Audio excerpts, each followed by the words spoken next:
Alright, welcome back everyone to round number 8 of the MRC. It's been a while since, we've kind of had a stream. There have been a couple rounds going on. I've not really been available, but we're now back. Tier 1 is back on stream, so you can finally tune in and watch it. So, I'm joined by Liam again, as per usual whenever I do these. You want to say hi? Hello everyone. Hopefully, we've got a nice entertaining race. It is Baku, so I'm hoping for a decent one. There should be lots of crashes and whatnot. Well, Phil's already gone nasty off this. He's probably got a back row start for a penalty. That would be my guess. Normally, if you retire, same with Liam, I'm guessing as well. Yeah, normally if you retire just out the race through obviously not crashing, you just give up. As your punishment, it's normally a back row start, so I'm guessing that's what's sliding for those two. If not, then they just fancy a little challenge, but I'll just double check with the stewards' decisions. I don't know about Phil, but Liam looks like he's got one. Maybe Phil just wants a challenge. One of the two. But Liam's definitely meant to be starting from the back, so... What he's seeing is some outrageous dive bombs, so he's gone, if I'm at the back, I can slip it over the inside. Just try to stay damage free, start right at the back, and then just let everyone just pit. Yeah. Definitely expecting a few front wings to go flying when the race gets underway. As Josh Diggles gets us underway for the first lap of Q1. Only one driver will go out now because of these two retirements, so Q1 we're just gonna kind of just breeze through it. It's not gonna be too entertaining, to be honest with you, because it's only one driver, and if one driver hits the wall when they're out, then it doesn't matter. You got to do a set of time at that point. He gets a little bit sideways out the exit of turn 3. Obviously lots of 90-degree turns in the first sector.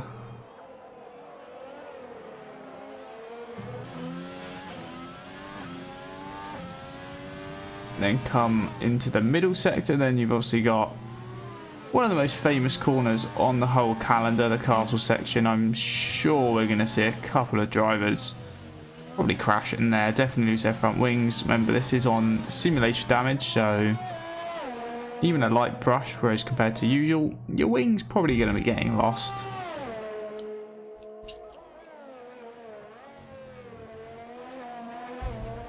As Josh does just kind of brush the ball there, but I think he got away with it.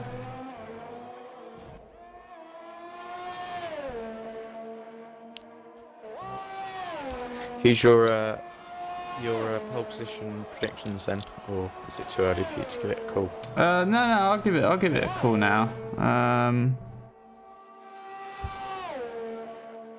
gonna go with for pole position.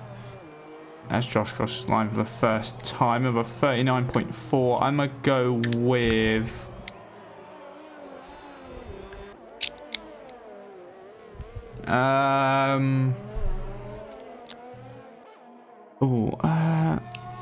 I'm saying this like I actually know. I'm gonna go with Dylan. Go on then. It's kind of the obvious. I don't exactly know what his pace is like around here, but he's normally quick around everywhere else, so I'm guessing he'll get on pole. Dan said if he bins it, it's a Christmas miracle, to be honest. I think most drivers will be happy just to finish around here. There's a couple of new faces from previous weeks, so we're kind of learning a couple of names as we go. I don't know if this is Sam's first week, but he's definitely new. Same. Kian normally races on the Thursday or the Sunday. I'm stupid. Why are you... Oh no. Oh no. Has Josh done it? I knew as soon as you said that someone was going to... Who can I jump on board to see that? The Renault. Is it Sam? It is Sam. Please don't despawn in time. Hit the inside and the outside. He's already done his lap as well. Yep. Car's despawned now, but will the Renault do the same? No. So is he going to be able to set a lap time in No, that is Josh's qualifying. No. That is his Didn't think qualifying so. done. Highest he can now qualify is 15th, no matter what. As that will actually be qualifying over then. All we got to do is set a time and you're through. Right? Oh no, because we're up to... Oh, Critchley's just joined. Set. Yeah, I know you set a time, but if you beat it, it will... I think all you got to do is set one. Critchley's just joined. So we went from... It would have been 2 people through. Then Josh retired, so it would have been 1, but then Critchley's rejoined. So I think we're still just a 1 person going through. Yeah. Sorry if you heard my mother as well. Getting told off, Liam. No, she gave me Wi-Fi problems. I was like, no. Right. Cohen in the Ferrari is yet to set a lap time. He's currently the highest out of the non-lap time setters. Quite a difficult corner that, the downhill left-hander. You can take a bit of the curb, obviously with strict corner cutting. You've got to be careful not to cut too much to the corner and get your lap invalidated, but you can kind of attack that curb a little bit. It's giving me Ross's... It's a new update. It's giving me Ross's Delta, is he? Was that there for you? Is time like going up? What, to On like Ross? 2 minutes? Yeah. Oh, okay, it's a glitch. Okay, this game never fails to surprise me. I didn't know that was like a new update out of nowhere. But he's gone quickest by over a second, so that'd be more than enough to see Ross through into Q2, as long as he can keep it out of the walls. Cohen went 4th quickest, around 3-4 tenths back from his teammate. Keelan's 5th quickest, Ryan's 6th, Richards in 7th, Cameron's in 8th. Dylan's currently on an out lap. Harry's currently on a lap, obviously fairly quick driver in the Williams car. He's got a little bit of traffic ahead of him. We're hoping they can find suitable places to get out of the way, because approaching the castle section isn't really where you want to be bumping into cars, I'll be real.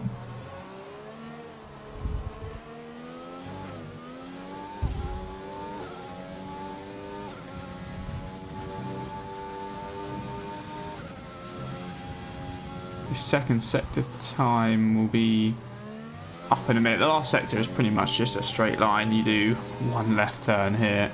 The 14.9, it says it's a purple middle sector. Whether that is really a purple middle sector, we will find out. Looks like he's on some decent pace though.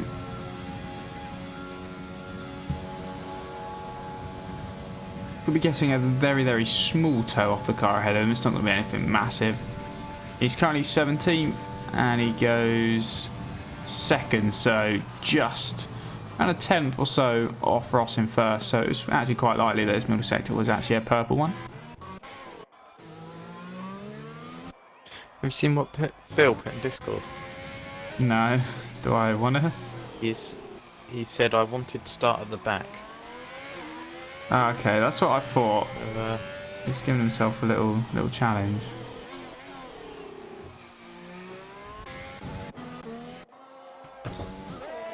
it wasn't a penalty.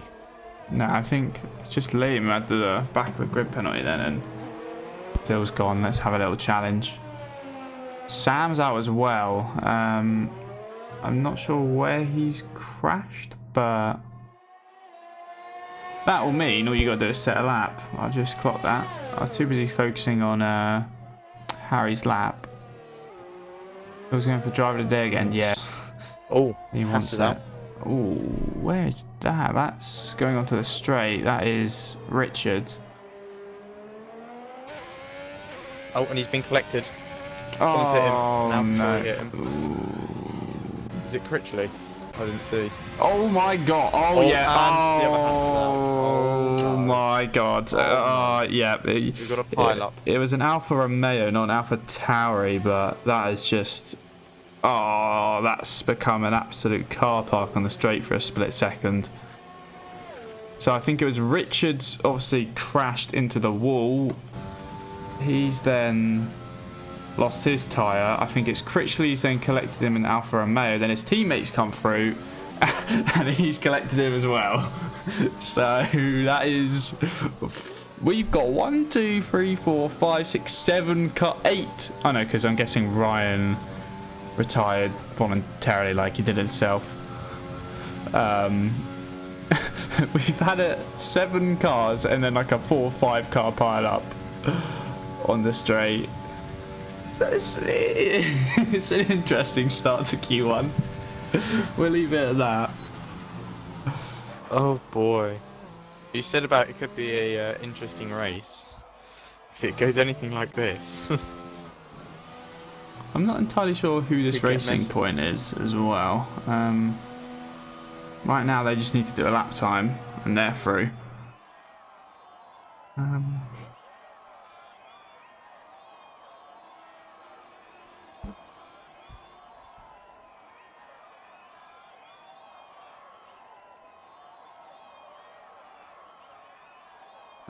Oh, I didn't mean that.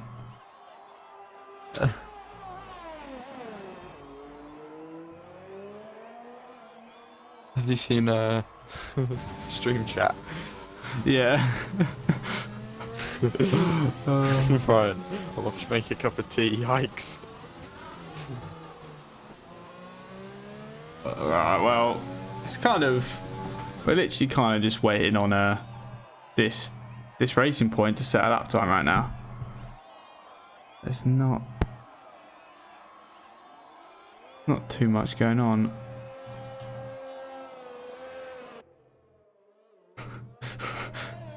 I think that's some sarcasm in the chat by Dan. I think it's very difficult to get into... Oh, well, actually, well, okay, I thought you were talking from his point of view. It makes more sense. It's difficult to get into Q2 if you've not had a chance. We'll leave it at that. Quite a few drivers, just Critchley's not had a chance.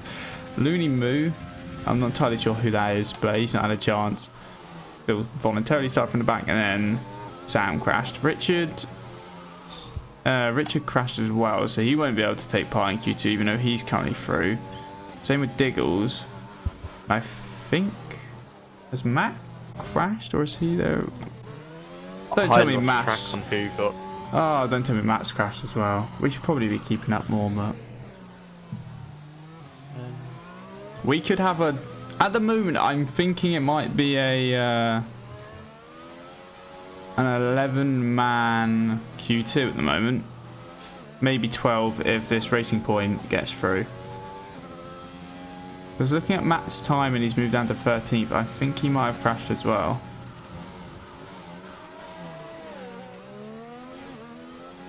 That's racing point. Is this racing point on a flying map? It doesn't look like it, even though the game's telling me it is. I think he's on his outlap.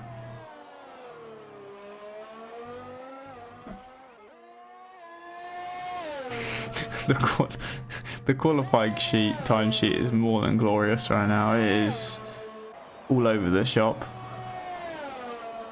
This is only Q1. I thought this Q1 was going to be quite chill, and I was just going to kind of just breeze my way through as Dylan has gone even quicker. Now the other racing point will begin his lap. Ooh, a little bit. Looks like he went a little bit deeper to turn 1 there, but got the car kind of rotated in time, so all good. Might get a little toe off his teammate as well. He will indeed. Lovely stuff. Give him a couple extra miles an hour down this small straight in towards turn 3. Callum's put a 5 on this racing point to get damage. I mean, if you're looking at the odds, I'd say it's pretty decent odds looking at everyone else in the lobby.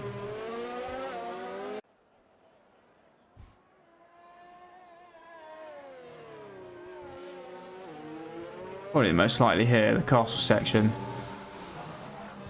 Small lock up on the front left, I believe. But he's made his way through, navigating it well.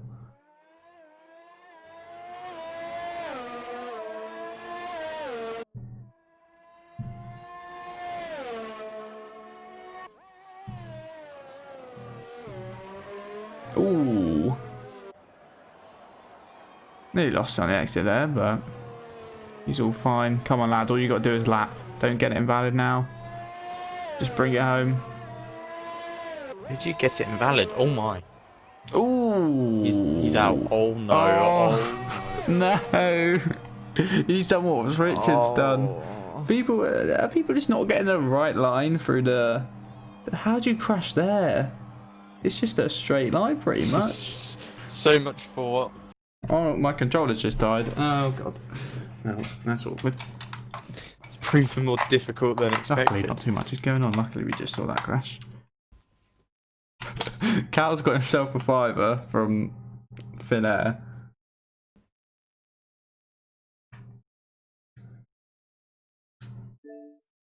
Right, sorry, my controller died on him.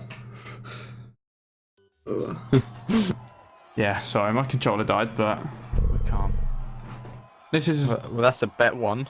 Yeah, this has been not the Q1 I was expecting, I won't lie. Not at all.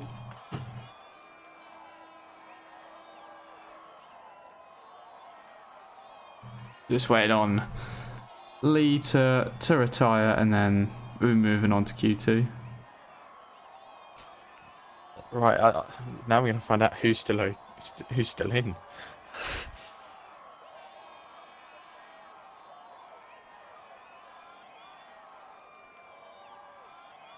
Yeah. Come on, Phil. There we go. Oh, it's like you heard me. Phil, I thought it was Lee, lad. Oh, was it Lee? Oh yeah, Yeah. it is Lee. Sorry. Yeah. It literally says L in his name. Look. It's been a long day. You say Phil's first to retire, wasn't he? Yeah, he was actually. Right. Well, here's the cars that survived Q1: Dylan, Ross, Harry, Lee, Dan, Aston, Ryan, Cohen, Kian, other Ryan, and Cameron. Cameron somehow survived. The 9, 1, 2, 3, 4, 5, 6, 7, 8. The 9 cars who didn't survive, you just saw there. We have got an 11-man Q2. We have an 11-man Q2. I think the cars that didn't make it through were Josh, Matt, Richard, then I'm hoping the stream catches up so I can save myself here and not look like a donut. Josh, Matt, Richard.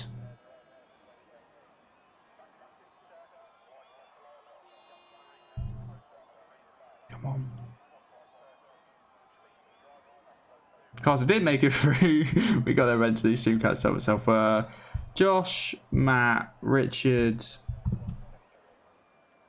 Oh my god. Josh, Matt, Richard, Sam, Liam. The Racing Point, unfortunately, I don't know what his name is. I'm not going to try to pronounce his gamer tag because to me it doesn't look like English, but that's what it is. Phil, Looney Moo, and Critchley. So they were your 9 cars who have all crashed in just one session. So it's not filling me with the best of hope for Q2, but fingers crossed. Cameron's first out on track as well. Lovely stuff.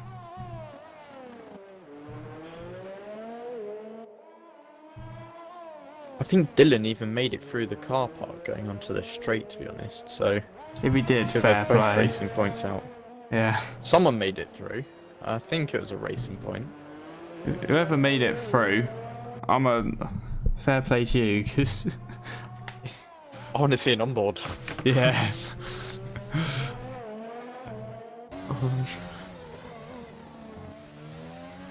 Alright, now we concentrate. We've had our laughing, we've had our fun. Will it get serious, or we can have another 4 or 5 cars minute? Imagine like a 3-man shootout in Q3. That'd be hilarious.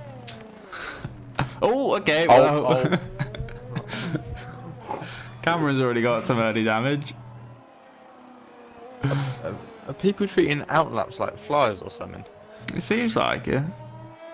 I know Baku's got a lot of walls, but come on, a lap.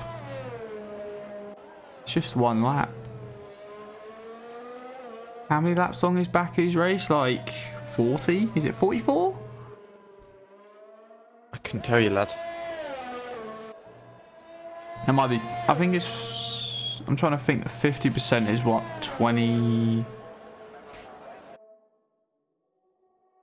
I don't know, something. But we'll see. Anyways, is fine. there a limited amount of front wings? No, I don't think so. I don't think so, luckily. I think they've got limited front wing changes. That would make things interesting. Ryan's heading down the big old straight. Well, I say the big old straight. It's not the longest straight on Baku, you'll see. But it's still a fairly long straight. Making his way through the first sector. Quite a few big curbs you've got to be careful of in the first sector. If you kind of ride them wrong, it can throw your car off a little bit. So far it's looked fairly smooth. Lee's on the mediums. I'm surprised there's that many people going out in softs, because I think you've got one person competition. Yeah, that is true actually. If you're, depending on strategy, and if you feel you are obviously a quicker driver, then doing the first lap on the mediums is definitely not a bad shout, because even you might be able to beat some of the slower people on the softs than them on the mediums. I'm really struggling with words today. Ryan got close to the wall a minute ago. He seems alright.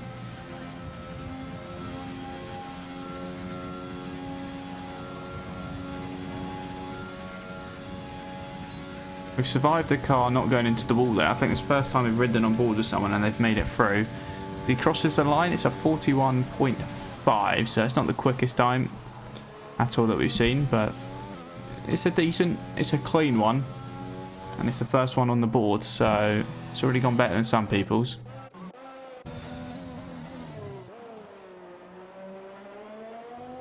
As Lee on the mediums is also making his way onto this back straight. There's a different tyre compound, so it'll be interesting to see the difference in speed.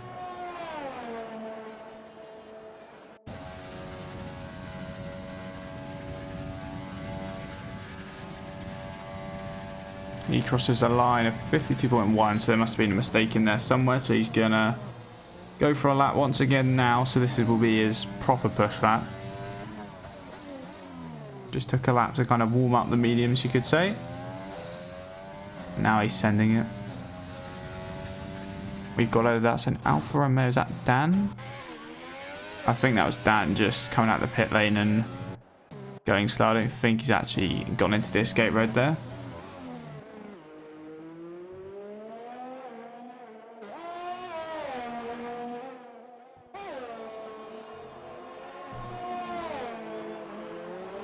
Lee supposedly purple through the first sector. I mean, that is some good pace on the mediums then. Obviously only the one lap time set though, so it depends how much you want to read into things.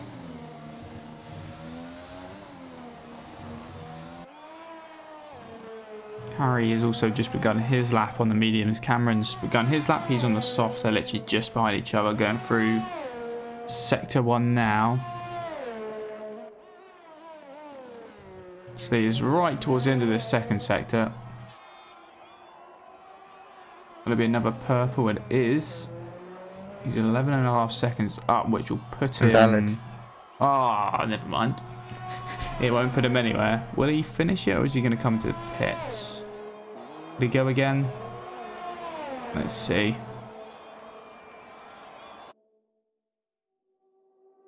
Looks like he's going again. So attempt number 3, I believe that is.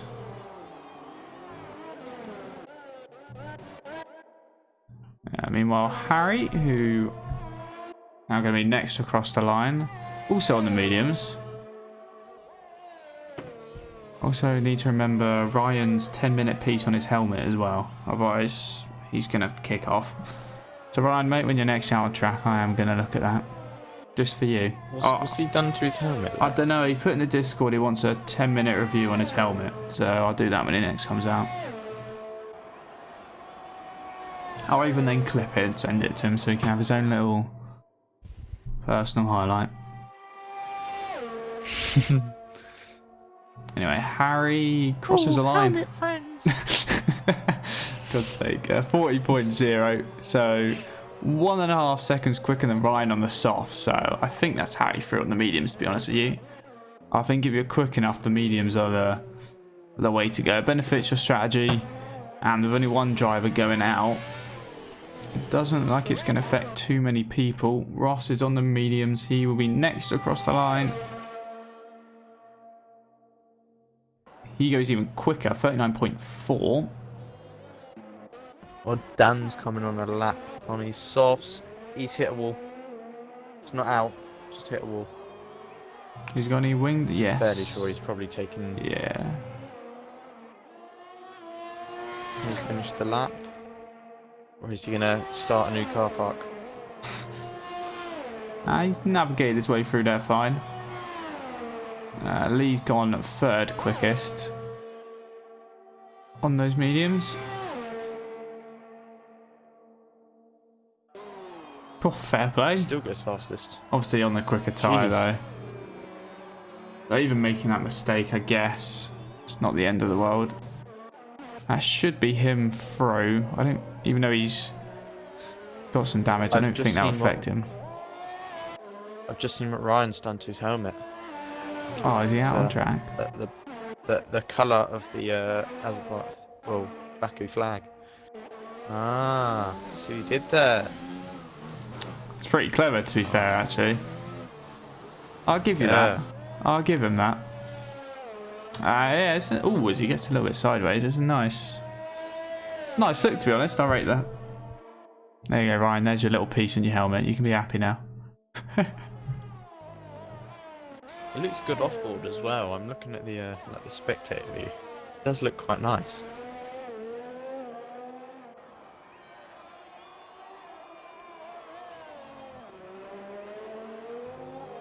Although 10 minutes, like, if you've not got anything better to do. Yeah, it's not quite the 10-minute piece he was after. Good. It was good, maybe 10 seconds we looked at it. It's good enough. Kian's currently 8th. He's also gone for the mediums. Pretty much everyone's gone for the mediums apart from Dylan, Cameron and Dan at the moment. Ryan's first time was set on softs. He's only managed a 41.8, so he might have to go again, either improve on the medium run if he knows there was a mistake in there, or come in and change tyres. Aston's gone sick for 41.5. So it's slightly quicker than Kian's, but again, he is looking like he could be in some trouble, unless, again, he knows there's some time to find as well. Sam said he got a puncture in Q1, which is what caught him out. Oh, he's probably, that's probably on the main straight. That's rather unfortunate. That's probably what's cost him. Ryan is gonna go. He goes up to 7th, so slightly quicker than Kian, but slightly slower than Aston. Only 41.6 for him. Dylan did do a lap in the middle of all that, but it looks like he's made a mistake of 52.5. To be fair, what Dan just put in the chat is a pretty good shout. He said he's going to go softs just in case of a safety car, which, to be fair, it's not a bad idea. Well, I saw some people saying 2 stops. I'm not sure about what tyres, but it looks like the 2 stop is going to be the way to go. Because someone said medium hard, but apparently hard is a bit too slow. So I guess it'd be, how do you want to start off the race, and B for the 2 stop. That's fair. If there's not a safety car in the first lap, I will be very surprised just looking at how qualifying's gone. So yep. I'm kind of expecting one.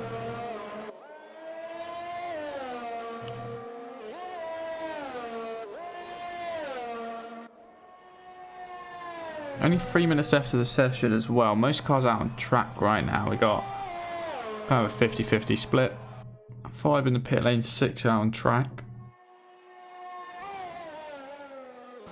As in comes Dylan. He nearly rushes the pit wall there. Obviously, I don't think the pit lane will catch anybody out as long as you're sensible, but in case someone's got wing damage or something and they don't brake in time, it could catch someone out, but I do very highly doubt it.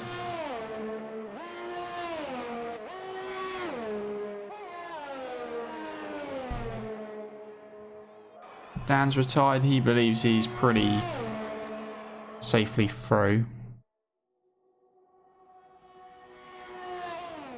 Cohen's coming in as well. He's only got 2 minutes to get that turnaround done. I know sometimes our timers can be desynced with the actual time left in the lobby though, and considering people are making their way out, that'd be my guess. As Cameron's slowing down. I thought he was going for a lap here, but maybe not.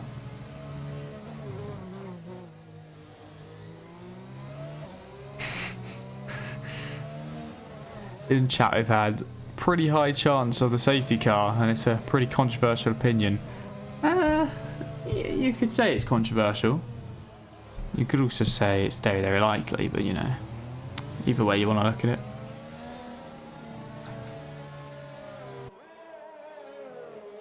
It's going to just let Ross through Cameron, and then these two will pretty much begin their lap at the same time. Cameron might even be looking for a little toe off of Ross to be smart here. Ross is quicker than him, and I'm sure he'd admit that. So he needs to try start the lap as close as possible if he does want a toe, otherwise he'll realistically just pull away.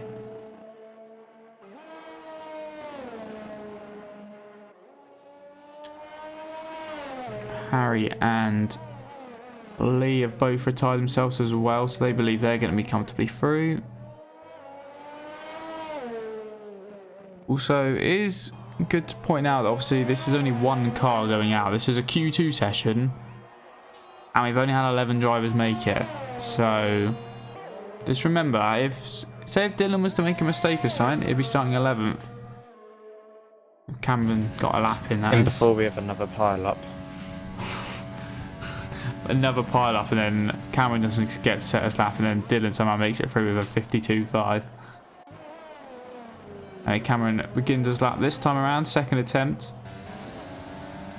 Flying in towards turn 2. Nicely done, just rides one of the curves back on the power foot, flat to the floor once again, like it is for quite a lot of this first sector. And another 90-degree turn. Get the turn in correct. Back down into second gear for another 90-degree right-hander. And then you turn in left for guess what? A back-to-back 90-degree left then right. He's a little bit sideways on the exit, not quite the line maybe he was after.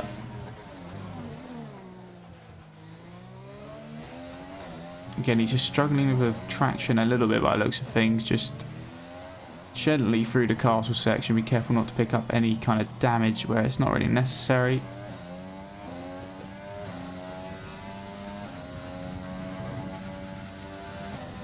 Time he's got to beat really is a 42.5, and on these softs it might be doable. Interestingly, Ross has come out for another lap on the softs, by the way, so I'm not sure if he's going to decide to beat them, but it looks like he's slowing down. Is he going to give Cameron a toe?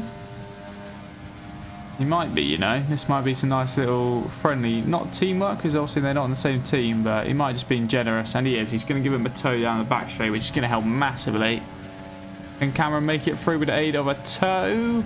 He does, up into 7th place. That's put Cohen right on the brink of elimination. Dylan then, obviously on these mediums. I think Dylan, to be honest with you,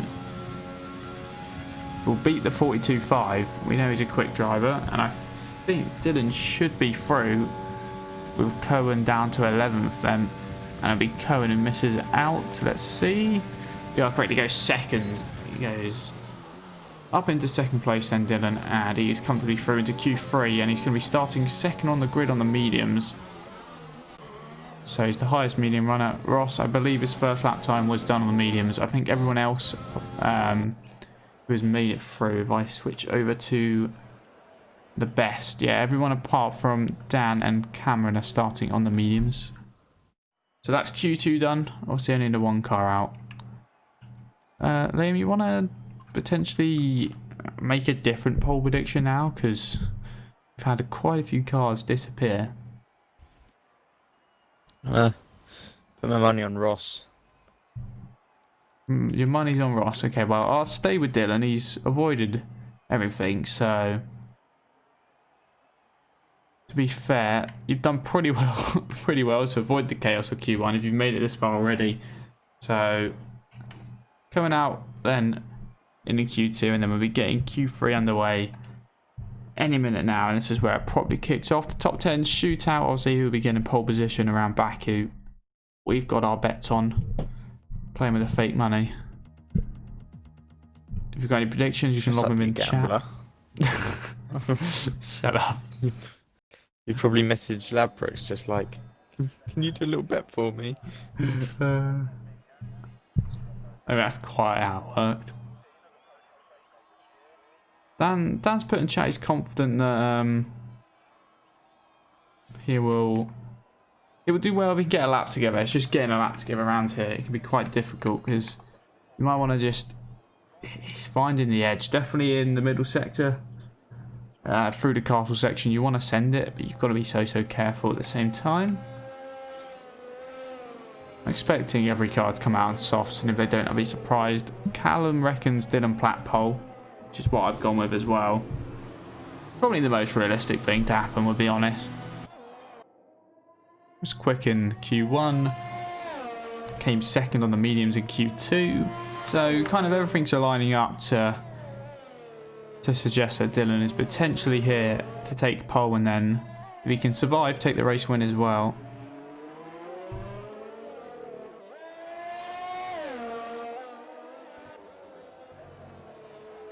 Obviously, excuse me, it's only a 12-minute session here for Q3, not as long as Q1 or Q2, so probably only drivers to be able to get in 2 runs, so less room for errors, less room for mistakes. This is where it counts now. No car parks, please. That'd be nice. A nice clean Q3 where no one gets shafted, no one gets bent over essentially. No Charles Leclerc recreations. Yeah, just a nice clean Q3. We can watch some stunning laps and then watch a race. That's the aim.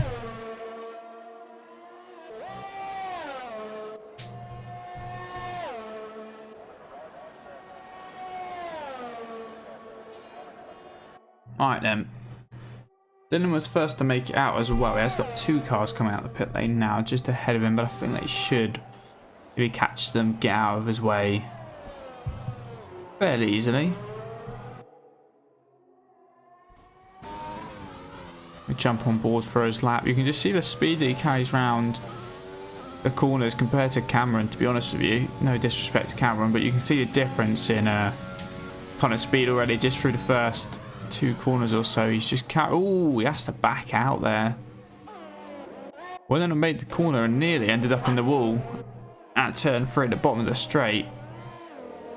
That could have been nasty. So focus on Dan then.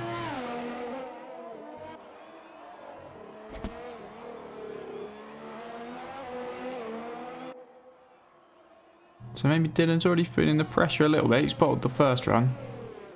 Can imagine. Oh, it's now Dan has slapped the side of the wall there just before the castle section. He's got some wing damage, and then he's hit it again through the castle section. So far we've seen 2 drivers bottle their attempts.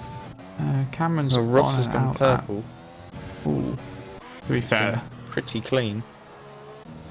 To be fair, no one else has really set a lap time, so if he didn't go purple, I'd be quite surprised. Every other car seemed to have crashed ahead of him. That's details.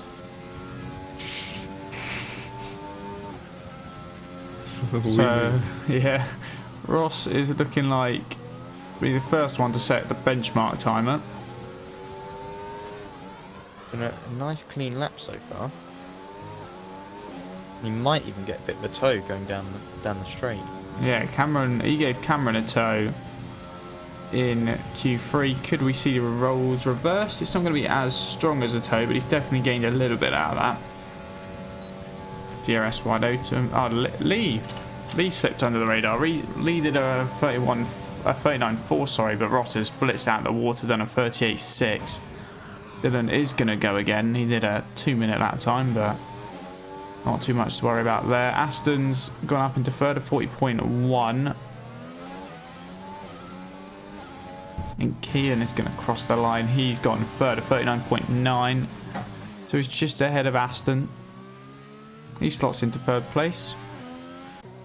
Ryan next.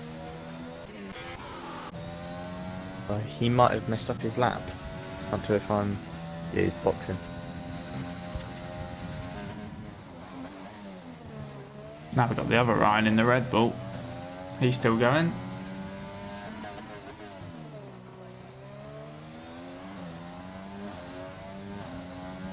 He's just got the long straight to go.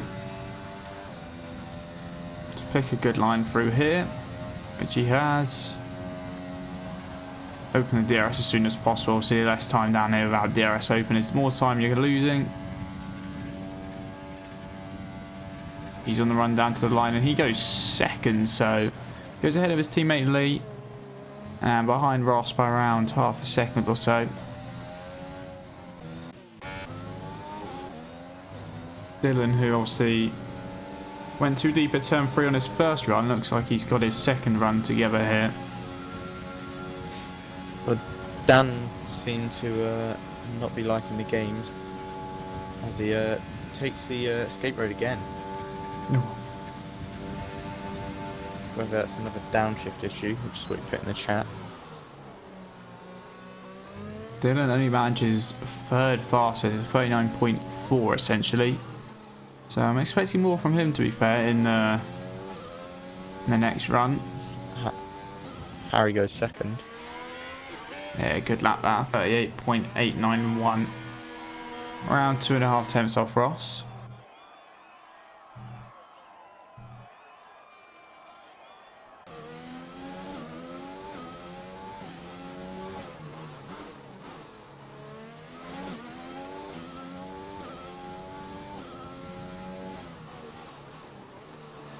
Most drivers on an in or an out lap at the moment. I don't think anyone is. No one's on a proper push lap at the moment. Did Dan pick up damage from the... No, doesn't look like it. I'm not 100% sure. I don't believe so. You know, his front wing looks intact, at least the main parts. So he might have some like light damage. Be interesting to see if he pits or not, even if he didn't get damaged, just for a fresh set of tyres. With only 5 minutes left, if he does a lap, then goes around again. Yeah, no. My guess would be at the speed he's going right now, but he's going to pit, get a fresh set of tyres. I believe he's doing some downshifts just because he seems to be having issues. On to what he's put in the chat, so whether that's just some practice or his flyer. Okay, Ryan is preparing to begin his lap. He's currently 9th, not set lap time yet. Pressure's on with only 4 minutes left. Can't really make a big mistake here where he picks up damage, otherwise that'll be pretty much his qualifying over. So far the first 2 corners have looked good.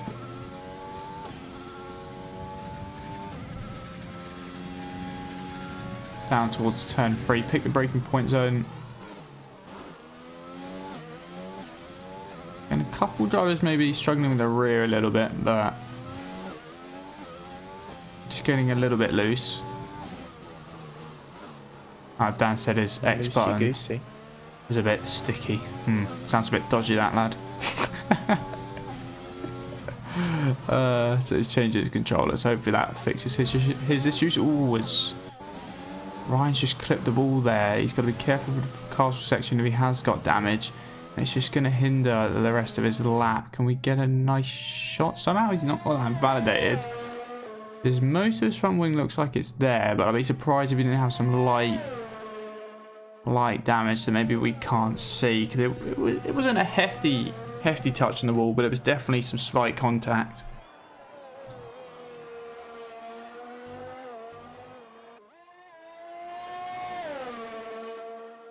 Was his helmet you just saw for a split second there. It just looks lovely. I'll give him to it. It's fair play. It's a very nice helmet. Matches the theme of the track. Nice Azerbaijan flag. That looks good when it's coming down the straight. Fair play to him. I rate the helmet a lot. Crosses the line. He is the slowest out of the cars that have set a time though at the moment. So the helmet might look cool, but unfortunately it's not helping him in this Q3 session so far. Obviously. Might save his tyres and then just go for one more in the same set, but it might be risky. Because if he gets around and pits, he's not going to be able to come out again. Cameron, another driver who hasn't set a time yet. Ooh. Oh.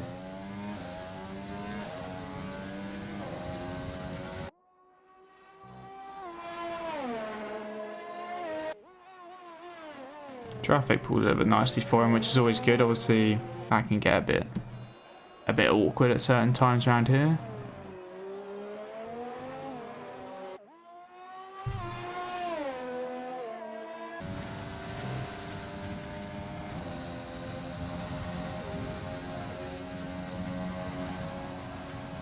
He's now on the run up to the line. He's aiming probably just to beat Ryan, if I'm being 100% honest. As Cameron crosses the line, let's see, it's a 40.8 pretty much. Unfortunately, he's not quite improved.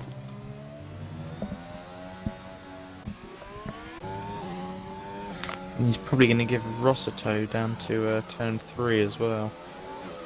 Yeah, these two aren't teammates, but they seem to always seem to be running into each other on the tow game, so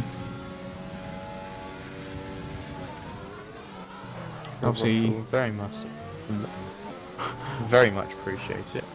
Yeah, they're obviously communicating something or have worked on that just to benefit themselves. Both these Red Bulls beginning their lap on out laps. Dan's beginning an out lap as well. So the next car that's actually on a hot lap, I'm trying to work out here. Is it Ross? I believe it is Ross. I believe so, yes.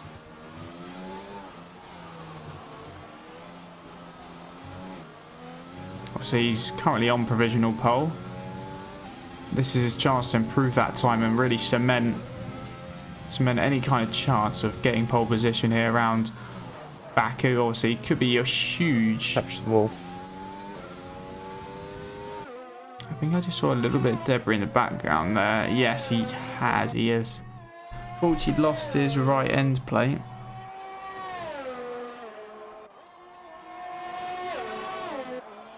I don't think that'll affect him too much for the last sector though. Maybe I had to lift a little bit through the kind of corners onto the straight, but it's not going to affect him too much. And well, a 38.4. Here comes Dylan as well. Jesus. A 34.9. Will anyone be able to match that at all? I'm not too sure, to be honest. Oh, there's people in the wall. Castle section's got 2 victims. Is that both? Oh, both the Red Bulls. That's the unfortunate thing about running those two cars so close to each other. That if one made a mistake, it's cost the other, and it looks like that's kind of happened, to be honest with you. So Ryan and Lee both not able to improve on their times. Dan hasn't set a time yet. He's currently 10th. He'll be looking to definitely jump towards the top of the leaderboard.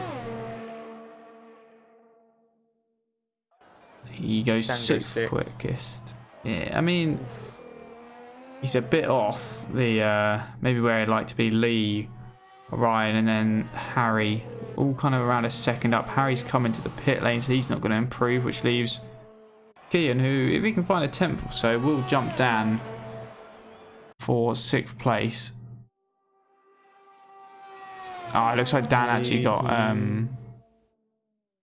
hindered by the castle section as well. He's just put in the chat. Did you catch where Keaton got there? I think you're about to say it before I cut you off, which my bad. Did you catch where Keaton got? Oh, he stayed 7th. Yeah, he didn't improve. What was this? No, I can't. I think it might have been Harry I was on board with when he got to the castle section, and he had to slow right down and go, because it was like, imagine the castle section, and then imagine the bits where it like sticks out. Imagine just two cars there, so it's like an even Yeah. tighter slalom. Yeah, a That's couple. what it looked like. So he probably did get massively hindered. Yeah, which will explain why Harry had to pit and why Dan lost a bit of time. So Dylan was pole by nearly 6 tenths, by 5.5 tenths pretty much. Harry a further 4 tenths back in third. Then Ryan and Lee were in fourth and fifth in the Red Bulls. Dan was in sixth. Kean was in seventh. Aston was in eighth. The other Ryan in the Williams was in ninth, and then Cameron was in 10th. So quite an eventful qualifying session that was. Definitely Q1, kind of the highlight. We will now have what I believe is a 5-minute break as per usual. I will confirm this real quick.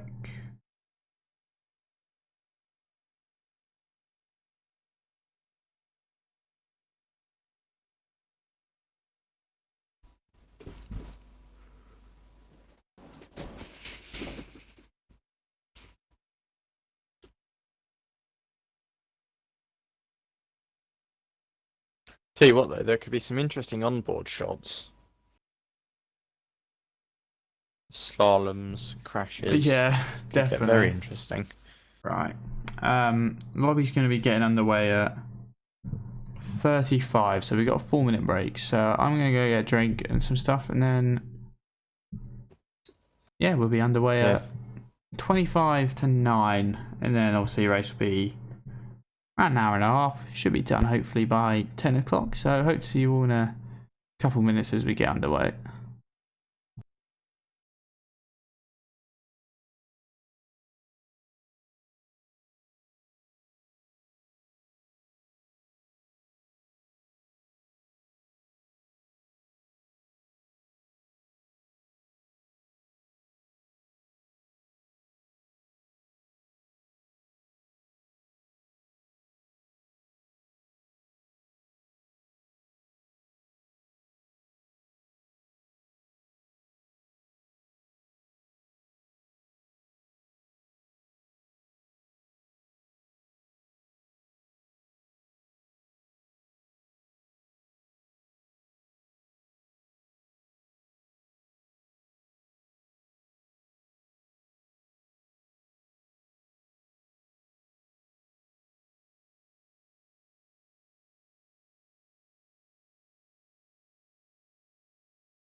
Alright, well, here we are. We're back. Formation lap underway then. Obviously, it's 51 laps. It's not 44. I'm not sure where I got 44 from, but I was wrong on that. So 51 laps of... I'm expecting quite a bit of chaos ahead.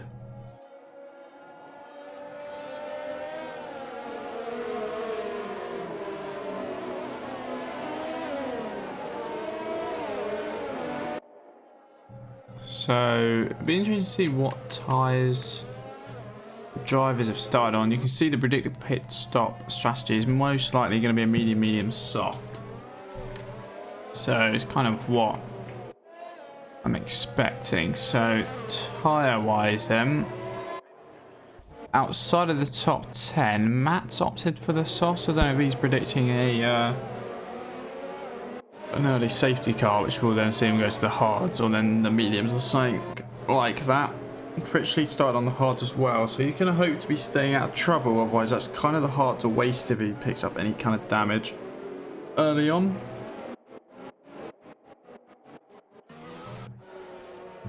Alright then.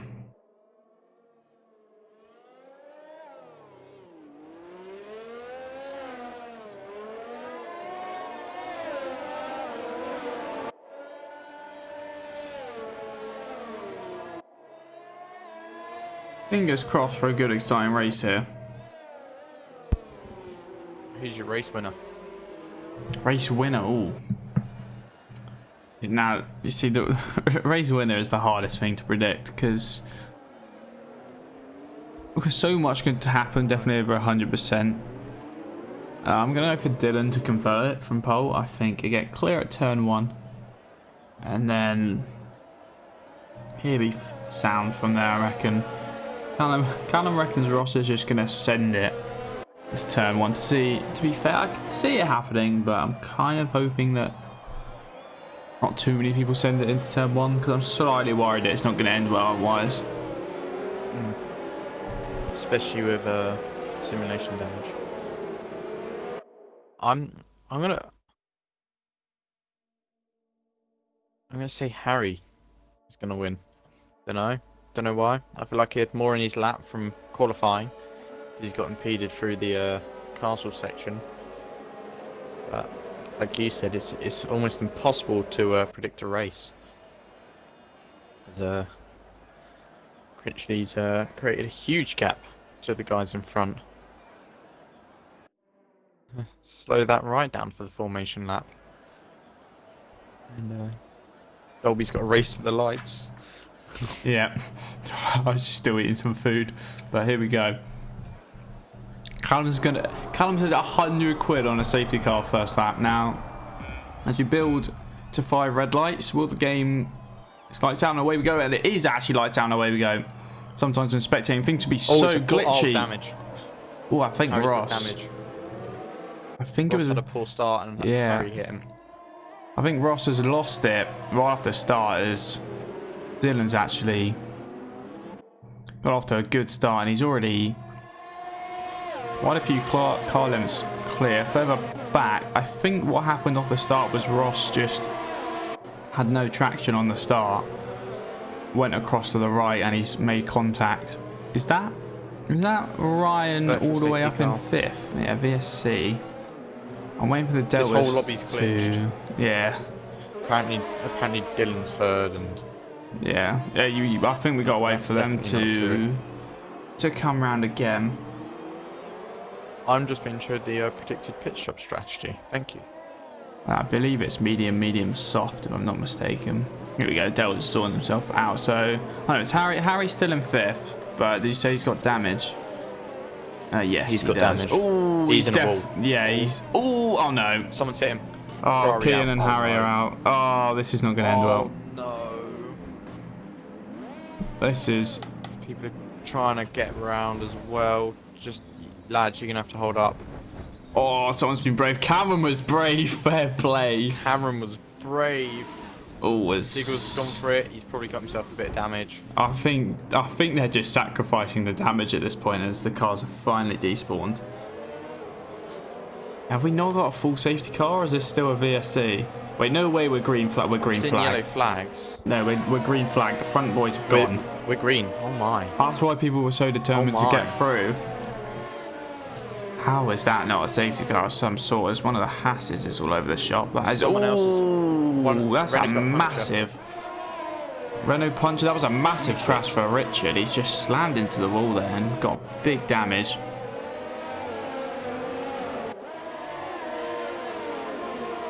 Yeah, so much debris everywhere. Who's that? Was that Kian? Kian's standing into the wall now. He's got damage. It is. Oh, and then a Haas is out. Looney Moo. I'm trying to keep up what's gone on there. I think he's come on. Now we've got a VSC. He's come onto the straight. Made some contact with someone. The pit lane is going to be absolutely mental. So Looney Moo and the Haas is out as well. We're already down to 17 after lap 1. No safety car though. Still only a VSC. As Deltas once again have glitched. Thank you, game. Well, 1st to 5th are all together.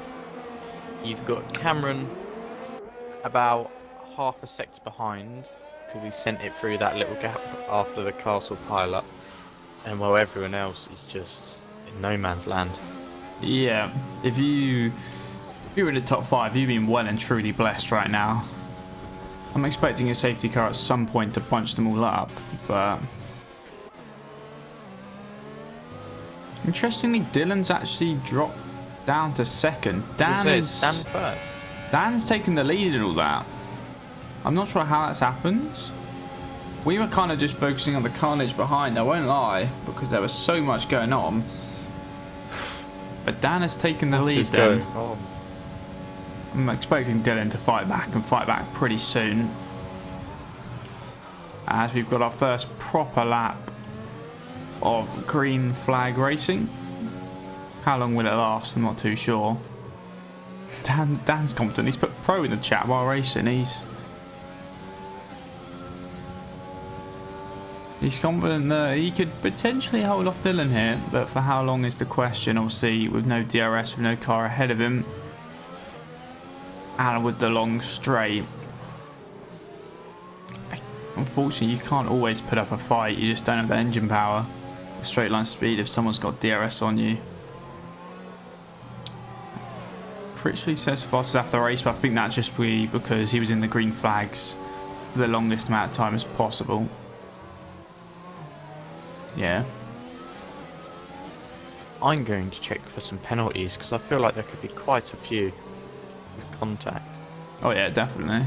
There'll definitely be some penalties that we missed. Unsurprised. Okay. At the top 5, there's no penalties, but Lee has 2 warnings. Further down, there's actually Ryan in the Williams. Is the first person with a penalty, 5-second penalty.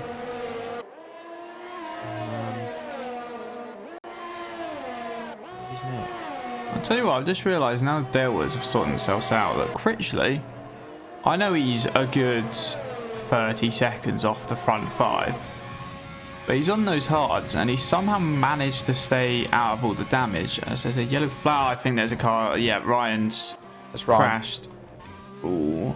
That's on the left-hand side. Car. Still no full course safety car. Most cars should be able to avoid this by the looks of things. It's not going to cause too many issues. Yeah, I think everyone's been able to manoeuvre their way around the Williams. That's annoying for Dylan though, because I think that would have hindered his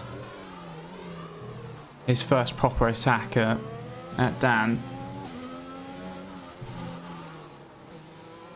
As Ross has actually got past Ryan. That looks like that was done under VSC. I don't know if I'm tripping. As we are racing once again, obviously DRS re-enabled.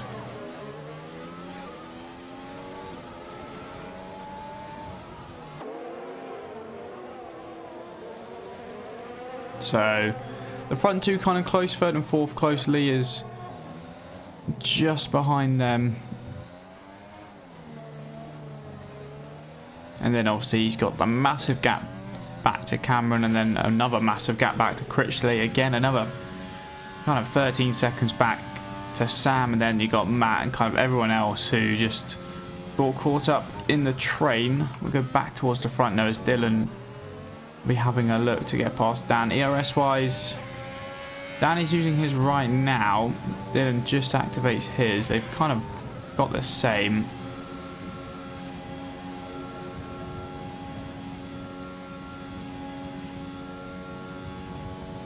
Dylan's going to be too far back this time. He's around 8.5 tenths back.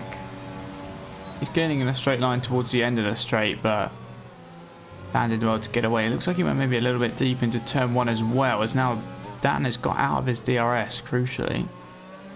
He's not going to get it down this back straight, so Dan's done very well there. Just a small mistake by Dylan. The next thing you know, if Dan can get his head down and just keep out of this DRS range, you never know, he could start to slowly escape. Ryan's still there or thereabouts with Ross. Lee around 3 seconds back now is further down. Aston has got past the racing point. Richard will be looking to get past him. Survive. Richard survived. He had quite a big heavy contact with the wall in the middle sector, but his car's still going. As Matt said fast out of the race, Racing Point's actually disconnected, so it's going to be a fairly standard overtake in the end then.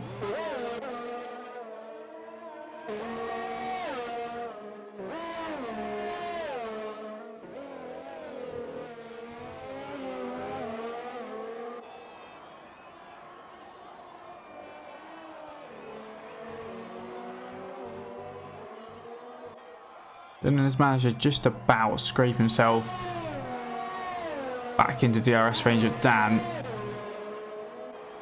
It looks like he's had to use quite a bit of ERS doing so. He's drained the battery quite a bit. Just staying within his DRS and just almost getting pulled along down the straight.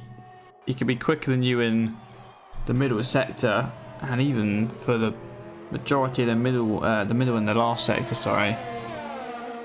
But if you can just get pulled along, you should be alright.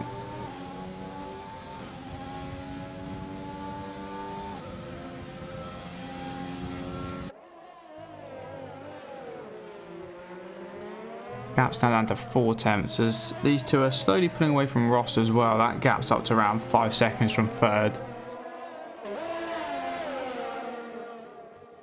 Has Liam died? Yeah, he's still here. I think he might have gone somewhere. Muted, man. Oh, yeah. You idiot. Things you love to see, man. Uh,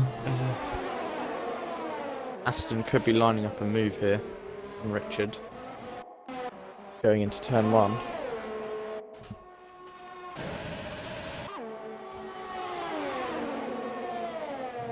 There's a lot of his ERS there. Not quite.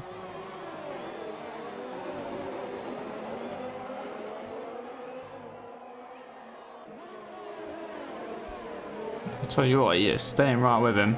Might have a look down in towards turn 3.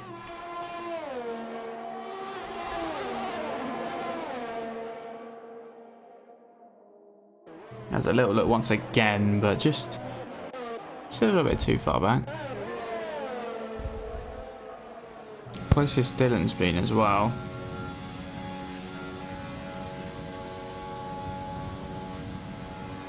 It's the closest it's been, but it's still not anywhere near close enough to even have a little sniff.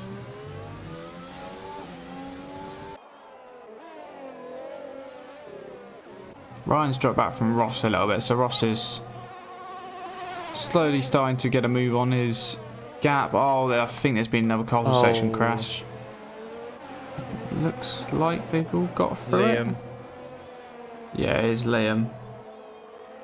And I think Aston drove into his front wing. Safety car.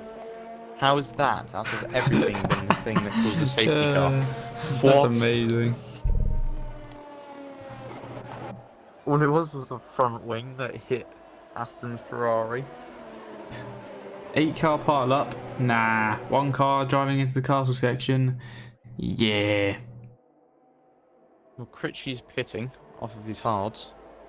To be fair, I'm expecting most cars will probably think about coming in and getting rid of the set of tyres they're on. Definitely Dan, who's in the lead of this race, gets a free pit stop pretty much to get off these softs. Now, will he go on to the hards or will he try like stretch the mediums?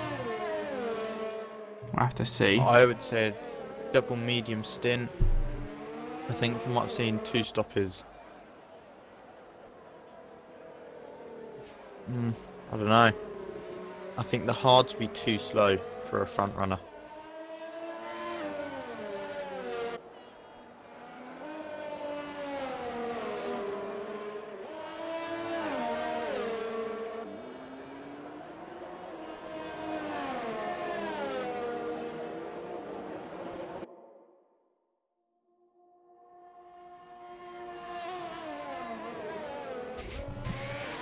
Right then, let's see.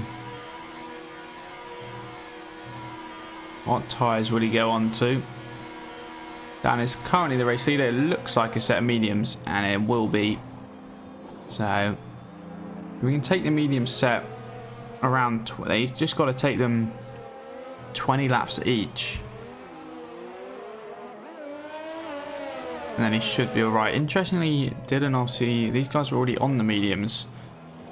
So that's not exactly benefited them because they've still got to do another pit stop onto a different tyre. Dan, if he can make it work, could do a medium. Yeah, he's just said it in chat himself.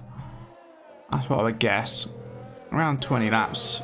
There might be another safety car. There probably will be another safety car. There'll probably be another VSC, which will help stretch them even longer.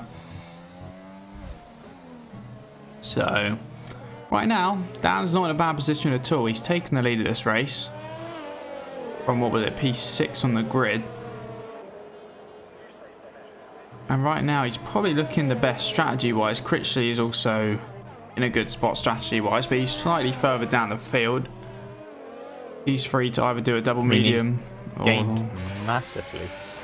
12 places up from his start position, which was the back of the grid.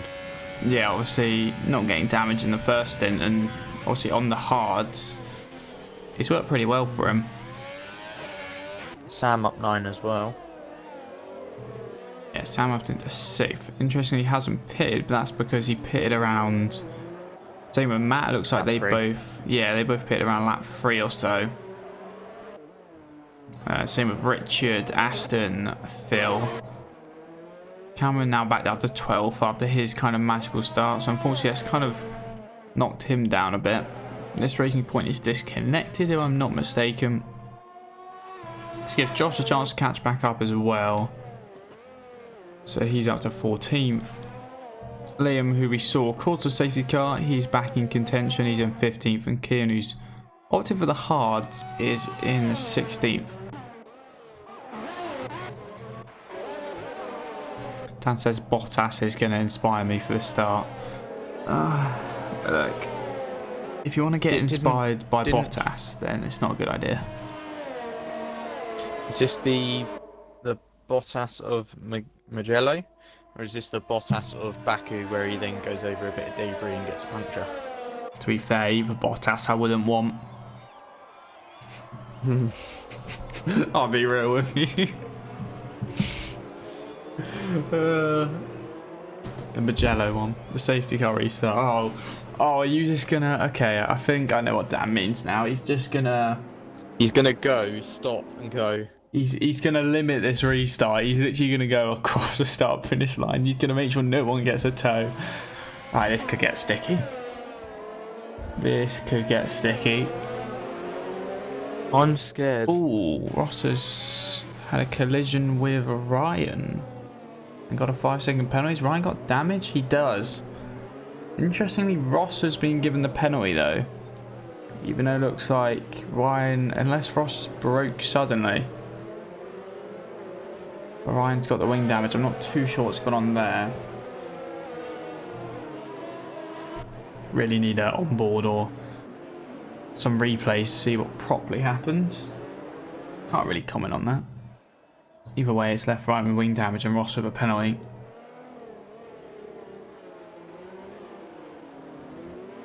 Hopefully, if Keane's still the way back there, I don't think we'll have safety car in this lap then. It'll be on lap 10, I'm guessing the safety car will come in.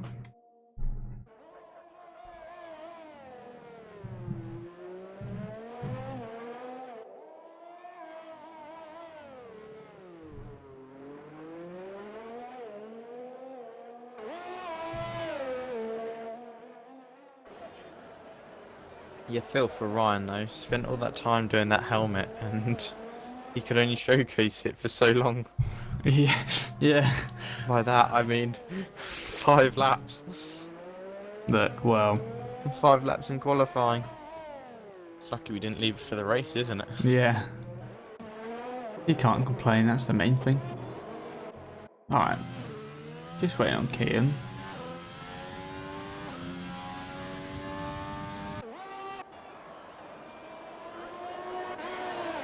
Imagine Ryan might pit as well.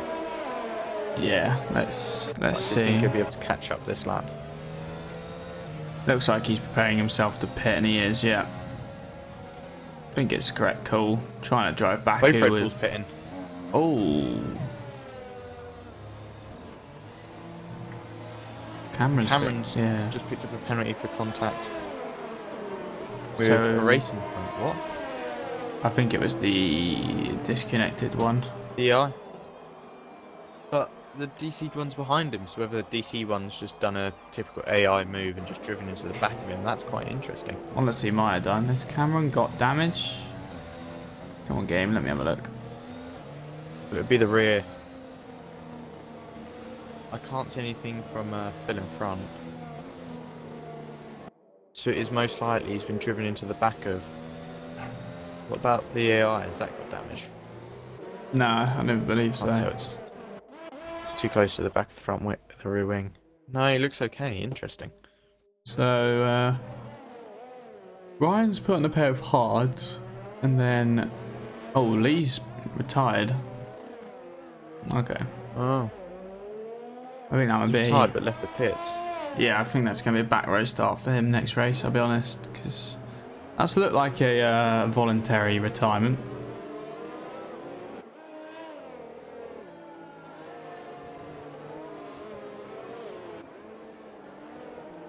Which is interesting, because it's Baku.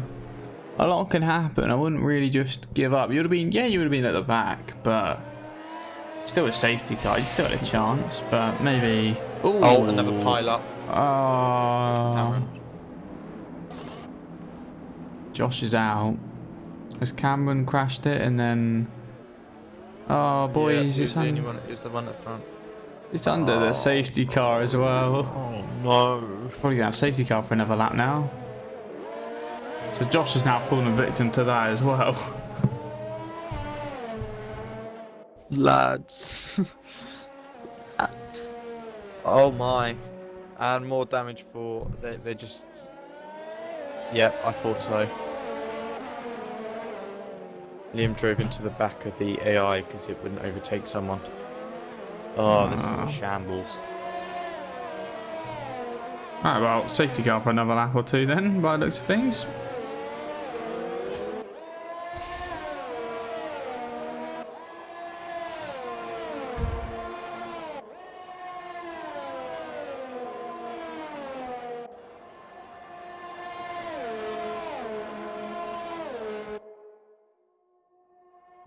All this. I'll tell you what, it's just helping Dan, you know. Yeah. But it's Make kind of... his double medium stint easier, and it's gonna keep Dylan questioning because he's been on mediums twice. Yeah.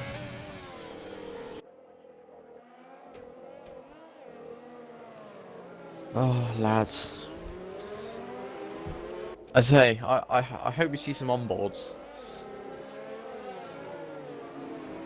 'Cause it could be quite interesting to see them.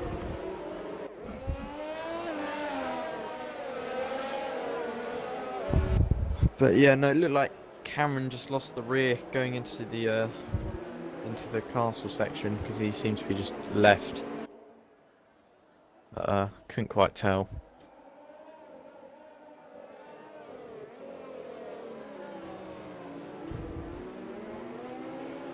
Is that someone on the softs? Got a softs runner. Yes, it's interesting. Brian and Liam. I guess they go soft medium now. They were at the back anyway. I suppose. They might as well try it.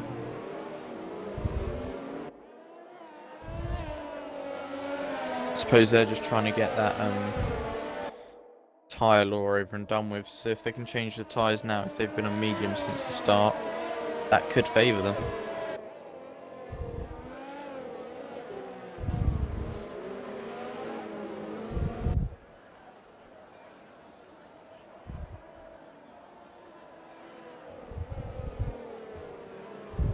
Safety car in this lap. Interesting, cause still got two AlphaTauris halfway through their halfway through the track.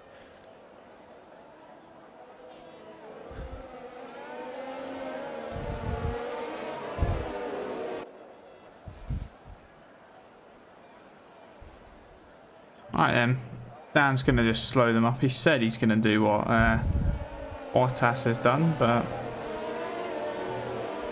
the camera can't keep up, so I can't see exactly what he's doing. But here we go. Looks like he's just weaving, keeping them slow.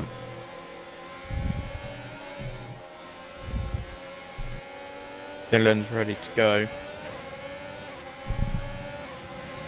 He's gone. He is gone. You can see the flood of cars behind him. Ross might actually look like he wanted a look. He's just in behind Dylan. Go back and think Aston's got past. Phil was... Oh, there's a massive pile up at turn 2. Ross has been hit around. He was sent spinning. And his teammate Matt's driven into him. Behind him. Yeah, I think it was... Oh, no. I think it was the Renault of Sam who's clipped him. He sent him around. I'll tell you what, Critchley's up into third now. I say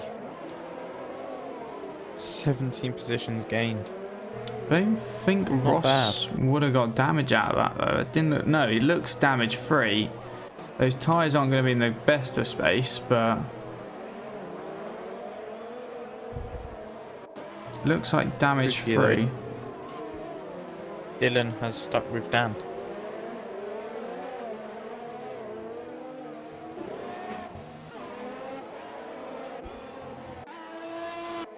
So far, no castle section victims as well. But it looks like he cuts quite a bit of that corner. I don't know, that's just me. He's turning an ollie. For God's sake. Oh, I think that's Aston. It is Aston. He's facing the wrong way. Oh, the Mercedes just about avoiding him. He's got to be careful here. Cameron's able to get through. So the downhill left-hander just broke too late and slammed into the wall. He's got pretty much no front wing on the right-hand side of his car. Pretty much all gone. And another round of pit stops. Yeah, Ryan and Sam both are in. What is this? I feel we might see a couple of hards. Is this Ryan's like 5th stop already? Maybe it's 4th stop, but that's a lot of pit stops. 4th. I think. He's on to mediums. On to the set that he was on earlier. Sam's pit. Yeah, there's going to be a couple of people with that 4 stops. Yeah, pretty hectic race this. Kind of what we expected, to be honest.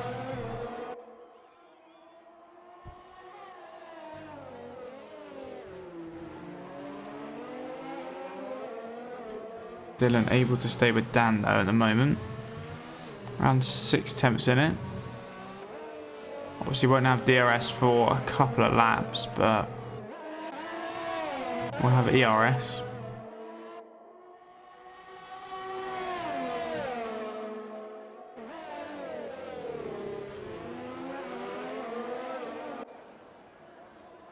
Expecting this battle to last a while if neither of them pick up any damage, as Dylan's going for fastest lap of the race as well at the moment.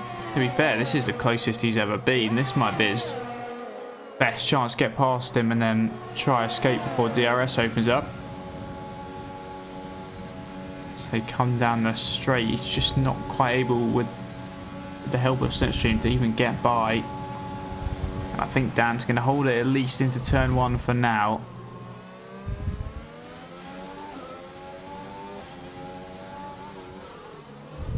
No chance into turn 2. Could be a chance into turn 3. He's got DRS now as well. This is a lap where it's now being reactivated after the safety car, but once again, just not quite close enough.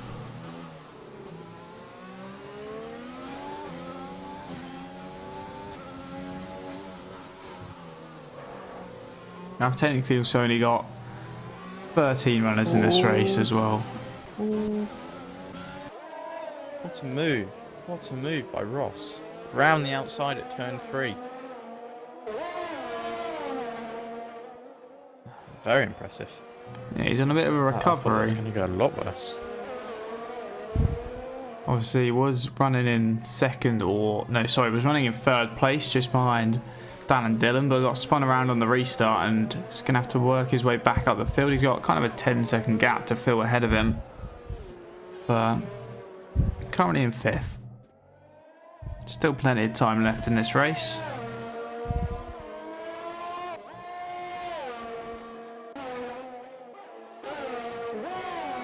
As Dylan and Dan look like they're going for round 2 of this stint. Dylan will have DRS this time, so that's definitely gonna help him. He's gaining. See, he's gaining. Last time he wasn't really gaining once he got into the slipstream, but the DRS has helped. And Dan's made a little mistake there into turn 1, I think. I don't think it's costing too much though. It looked like he maybe had a small lockup as one of the Alpha Tauris is in a wall. It's Liam. He's got to be careful here. He's just staying out of the way. Facing the complete wrong direction. AI next. What's the AI going to do? Slow right down. This could end badly. Oh no. The Mercedes has a puncture. Matt's got a puncture as well. 12. Oh. Yeah. Bearing in mind he's on 0 lap mediums. Aston will slot his way through, but what is going on at the back? Should have also slot through.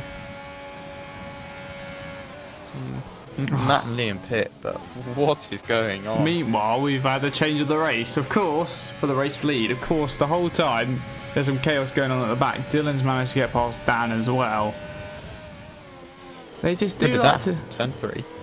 Must have been. They just happened to time it when the people at the back of the grid decide to have a little crash. It's like, great. You normally get a comment at the end of a stream saying, well done lads, you got pretty much everything. I don't think we'll be getting that tonight. No, there's been too much going on. To be fair, Dan looks like he's going to fight this back quite quickly, and he's got so much more straight line speed with the help of DRS. I think his setup just might be quicker in a straight line, and I think he's going to get the move done. Around the outside into turn 1, and he does, and he's back up into the lead then. So I think looking at that, Dan's setup is just so much more slippery in a straight line, because the amount he gained to the amount Dylan gained on him when they were in DRS was quite big. So the two that pitted have picked different tyres. Matt gone onto softs and Liam onto the hards. Interested to see what happens there. Matt's probably just like, I'm going to get damaged, so might as well just go soft, soft, soft, soft, soft. There's, ooh. Dylan with a great move as Ryan's retired, and we've got a full course safety car. Dylan just before the safety car has gone round the outside of the right-hander before the castle section. a brilliant move. What happens with tyres here? Are we going to see some hards come out? Potentially might. I'm not sure how Ryan's managed that. Coming out the pit lane, he's facing the wrong way. Oh no, lads. He's completely... He's out. He's out and the safety car's there. Do you reckon he's somehow glitched and hit the safety car? No, because no, he was already out. He was already out of the race. He caused a safety car. I'm just not sure how he's ended up facing backwards coming out of the pit lane. I'm not sure there was a collision with someone or what. Put his foot down on cold tyres. Oh, Dan let Dylan pass. That's how he got past through it so easily. Okay. They don't pit. None of the front runners pitted. Nah, they look to take these mediums a bit further, I can imagine. Because realistically, they've got to do one stop anyway, so might as well stretch these mediums and then go. Phil's pitted. They were all trying to fake each other. Yeah, Phil pitted. But the front three all tried to fake each other going in and out. It was quite interesting. None of them pulled the trigger in the end though. Alfa Romeo is looking good. 2-3. Yeah. Dan and Critch there is very quick. You see Critchley win from 20th on the grid, imagine. To be fair, it wouldn't surprise me. He's pretty much called everything correct, so... Let's do a front runner's check of the penalties. Dylan is clean. Dan is clean. Rich is clean. Crucially. Ross in 4th has that 5-second time penalty from contact under safety car. Bill is also clean. The top 5 are all clean. Possibly. Depending if Ross gets his removed. Yeah, I'm not sure what that was all about, that one. I believe it was contact under safety car, so...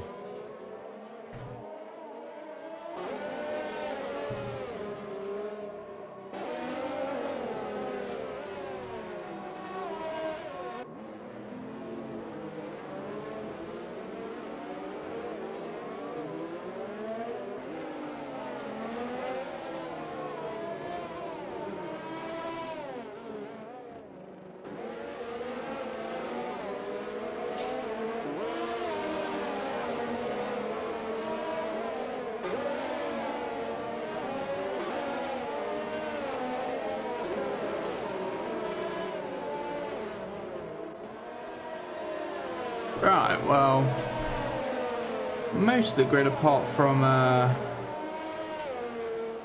the back 3 all nearly caught up, so hopefully the safety car will be in around lap 18 at the end of this one. That will be a nice aim. If not, it should definitely be in on 19. For the next stint, because it's still going on a tie from the start, so I'm intrigued. I think I saw it be a medium to the end of the race from now. Yeah, definitely.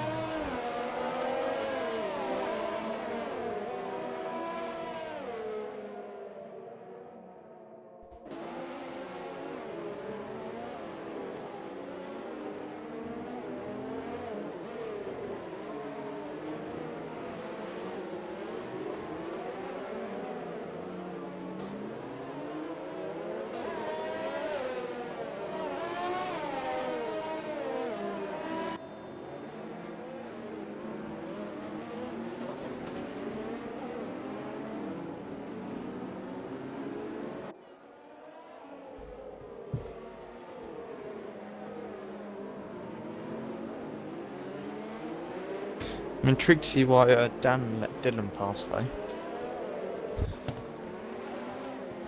Yeah, that's... yeah. Oh, Ryan's in the chat. Ryan, how have you ended up backwards on the pit lane, by the way? No, I'm just slightly intrigued, because Next thing I know, I see you facing the wrong way on the pit exit and a safety car comes out. Not too sure what happened.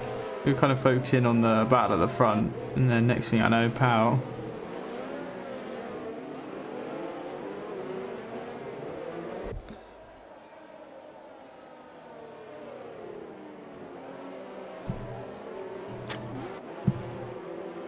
Alright, well, I think it won't be safety car in this lap. It'll be next lap then, as unfortunately the back guys haven't quite been able to catch up.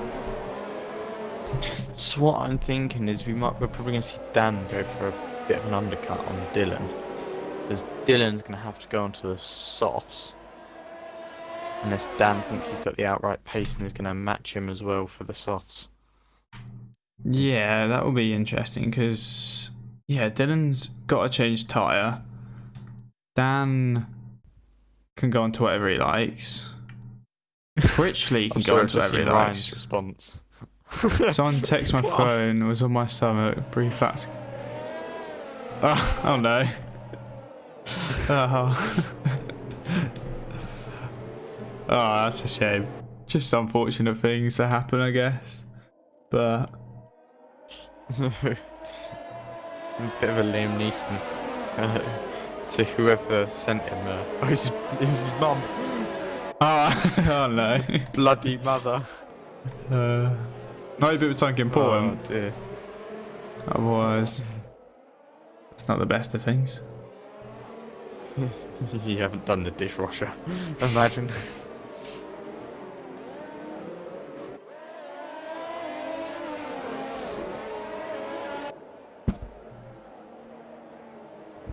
Right. Come on, Dan, it's a safety car. I want to know why you let Dylan past. It was to let the dog out. Well, at least your dog's happy, surely. Oh. Right, well, technically we got 12 runners because this racing point is not with us as far as I'm aware. We'll check with Liam. Yeah, he's still disconnected, so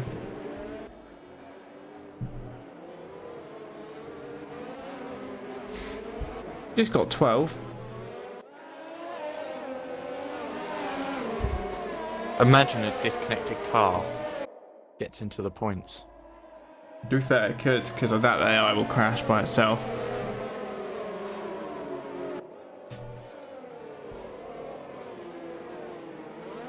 I'm kind of hoping we can just There you go, Ryan hit Ross under safety car. Oh, was it Ryan? That's I think what you said. Oh no, that was oh yeah, that was the first one, not the one that spun Ross. Yeah, there was the one that spun Ross, but I don't think I think that was the Renault. Yeah, Ross got a penalty for that, so I wasn't really sure whose fault it was because you had the damage, but Ross got given the 5-second penalty, so didn't know if he'd just brake suddenly. Are we going to see another Bottas remake? Well, it's Dylan with a safety car restart this time, so will he have a different approach, or is he gonna? Looks like he's gone. He's gone. Yeah, he's floored that early. He's actually caught. Worked. Yeah, he's caught that. He's caught everyone napping. Oh no, Critchley's disconnected. And Oh no. Ross is gonna have him. Phil's gonna have Critchley, and maybe have a look at Ross. Not quite. Ross up to third then. He came from the back of the grid. His luck is awful. Dylan bolted whilst Dan was breathing. Really caught him off There goes Kian. So unfortunate. I swear Critchley just disconnects from everything. It's so unfortunate. He disconnected the other week as well. Big lock up for Dylan. But it'd be interesting how this battle between Phil and Ross unfolds, because Phil is on actually fresher tyres, both on mediums, but they're good 7 laps fresher.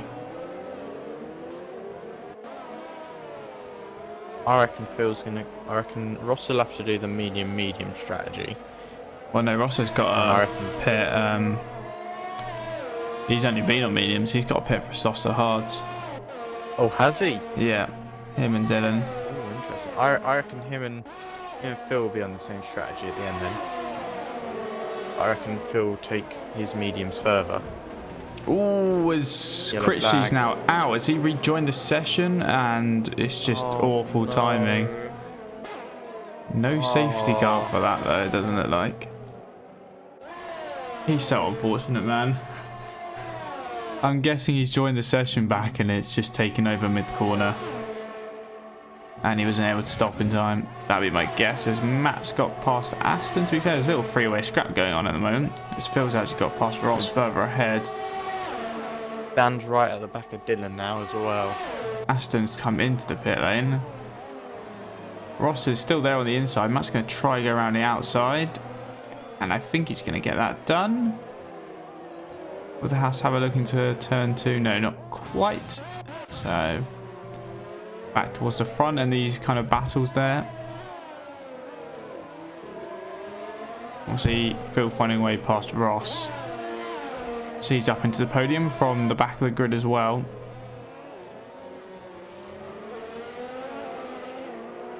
There's a yellow... Sector 1. I think that's Aston retiring. Huh? This. Oh no. Race leader's in a wall. He's got damage. Oh no. Oh no. He outbroke himself. Just didn't make the corner and he didn't pull out early enough to go down the escape route. That's 100 VSC as well. You must be kicking yourself. Let's put Dan in a pretty handy position.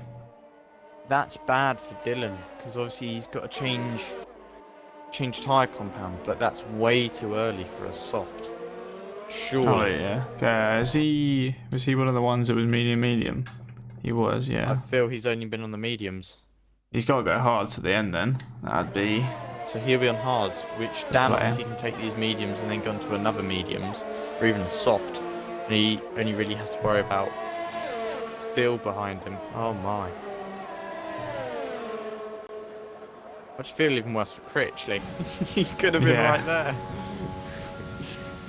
Right then, so in comes Dylan.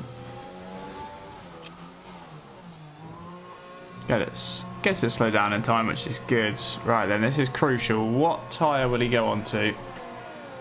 I'm guessing the hards, and it's another set of mediums. Right. So he's going to stop again, I'm guessing then, and go medium soft. That's going to be the guess. And it's going to be the play. So does he feels that that's quicker then than just taking hards all the way to the end. As Matt is still working his way through the field, he's got past Cameron, he's up into 6. Is that a used set of mediums as well, I'm seeing? Yes, it looks like it, which isn't 8 actually lap ideal. Ooh, I don't know if he knew about that. He knew they were used, but I don't know if he knew they were 8 laps old. When did you do 8 laps on them? Is that like his first... Is that what he started on? It might be. Yeah, it will be. But they give him his qualifying set, which then obviously would have carried over to the race, which is, what he started on, so... Oh.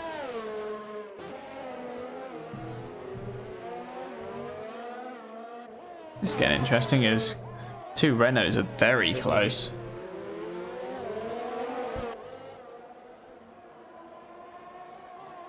Matt obviously right behind them. Ooh. Mistake from Kian, and he's dropped behind both of them, and then Matt's going to look to get past Sam as well. So I tell you what, Matt's put in a shift these last couple of laps, and he's worked his way all the way back up to 4. To 4th if he gets past Sam here, which I think he will pretty easily. Yeah, Sam's not fighting it considering he's got a lot more ERS. That sets fast after the race as well.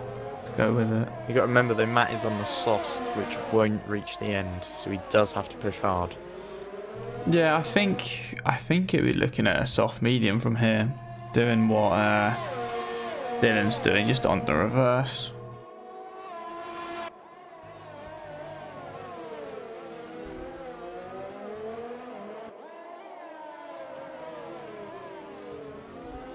Dan's still out in front though by around 2 seconds. Actually, that's just come down to 1.5. So I don't know, there was a small mistake in there.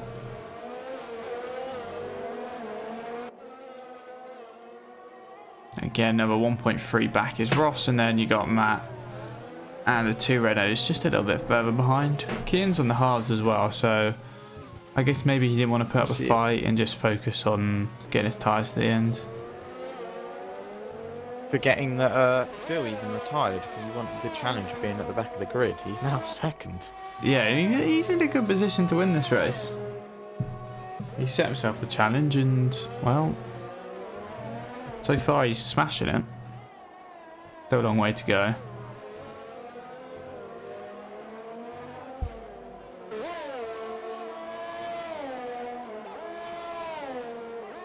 I know Keelan is on these aging hards, but he's really dropped back from his teammate in only a lap or so. Around 3 seconds back.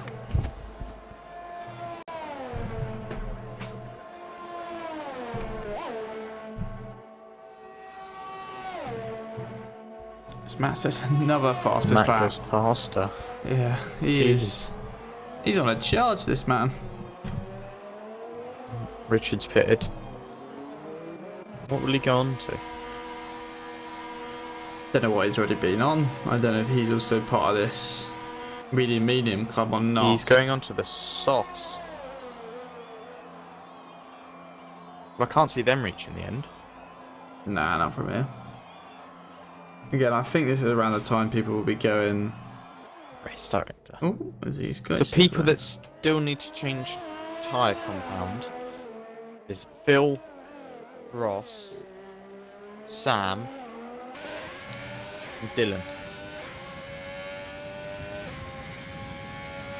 Yeah, I think now's the time where you pit to either go soft or soft medium just to get the most out of the tyres.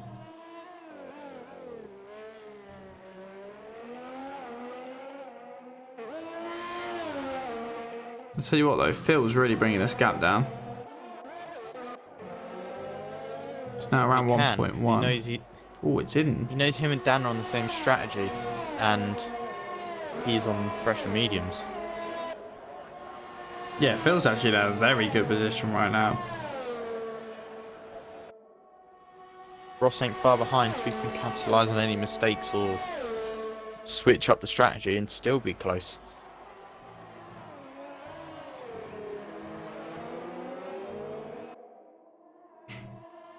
Matt is Matt flying. goes faster again. He's just got his head down. That's 3 purple lap times in a row, and the gap down to his teammate is now only 2 seconds. Now 6 seconds a lap or two ago. He does only have 6% ERS though, so whether we'll see him box soon, because I don't think his softs will be enjoying themselves too much. I'm not sure how long Dan they has go. a big lock up. I'm guessing the softs at Big least lock up go. from Dan. That's 1 and 2 right next to each other now. I'm expecting the softs to go at least More 15. Surely, at least comfortably go. In a 100% race, so go at least comfortably 15, surely. Well, the pitch strategy just popped up on my screen when Dan went onto a new lap, and it said 8 laps. So you could push them 15 laps, but they would be screaming. Nah, I reckon they could do 15, you know. With the pace that Matt was going at, I reckon he could take them 15 at least. Jeez, Dan really did take that quickly. And he's had a bad exit out the left-hander. Bill's gaining before he even uses ERS or DRS.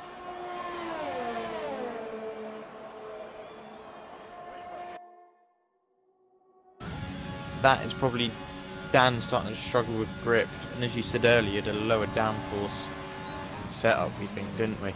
Yeah. So he's definitely going to be struggling.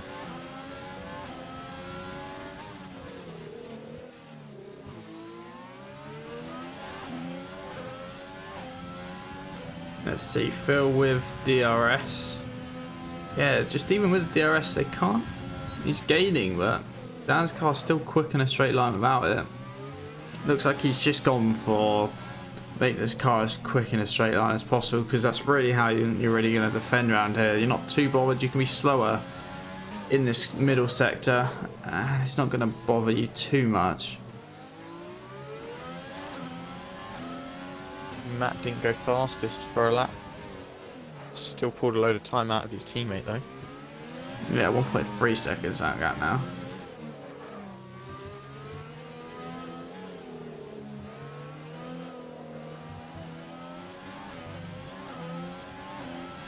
I think the soft runner's aim will just be to get to lap kind of 31, then take mediums from there. I think that'll be Matt's aim. I think that'll be. To be fair, Richard down there could go soft, depending on how the softs last.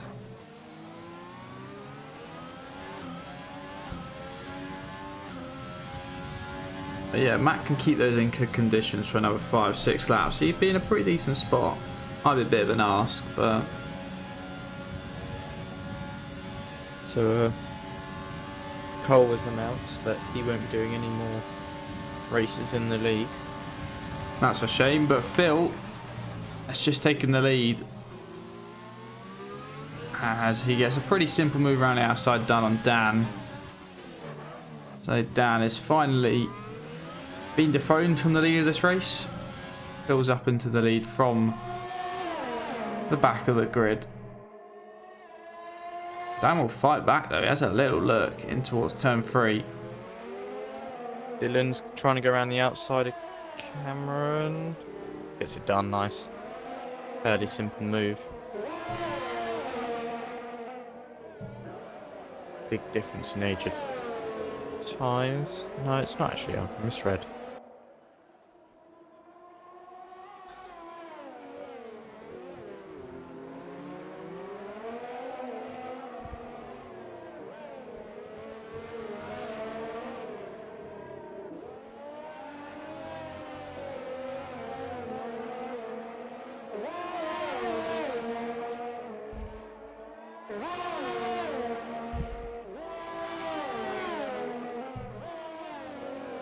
Be interested if Dan thinks about having a fight back onto the straight then.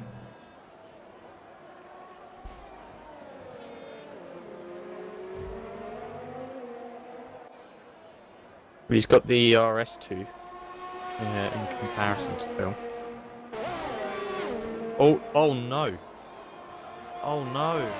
Dan's clipped the inside wall. He's hit the outside wall and lost the left-hand side of his front wing. That's going to be a pit stop.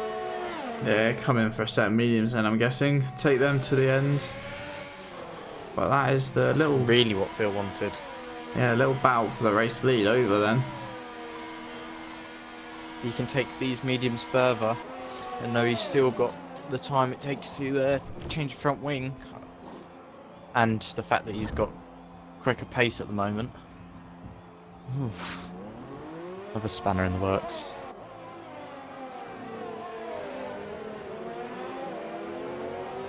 Dan is also going to be overtaken by Dylan.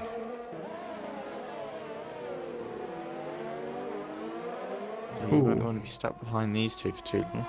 Yeah, nice little train here. Dylan trying to get past Kian. He's going to switch the inside for a brief second, then go for the outside move, and he's going to get past the Renault pretty comfortably in the end. Dan will be looking to get through ASAP. Really trying the middle sector. Ooh. Good little move. Great move. Do well to not make contact there, because that could have been a little bit dangerous to Kian and tried to stay with him. That could have ended not great. Rightfully backing out though. Yeah, correct decision, and Kian's not fighting these guys. They're just fresh out of the pit lane on mediums, so...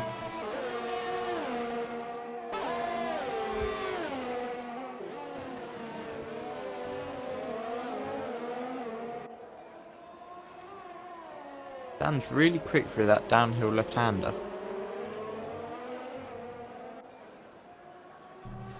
Could set him up nicely, to be fair, one of these laps. He gets a good run. Well, no, because he's quick on the downhill left-hander, but the left-hander in the last sector, he's not as quick from what I've been seeing in comparison. So he gets closer into that corner, but he then loses it on the exit.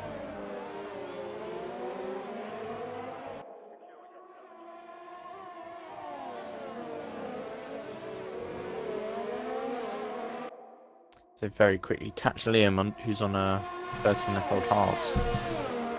Yeah, starting to dispatch some of these guys whose tyres are slowly starting to go off as Cameron's into the pit lane as well. Hards, is that I'm seeing?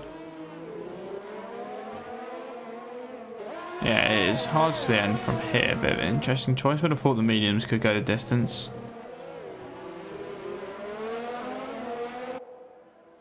We've seen Ross do 20 laps on those mediums now, so more than doable. We've seen Matt go 13 laps on the softs, so mediums should be able to at least go 25. You'd imagine the softs are going 13.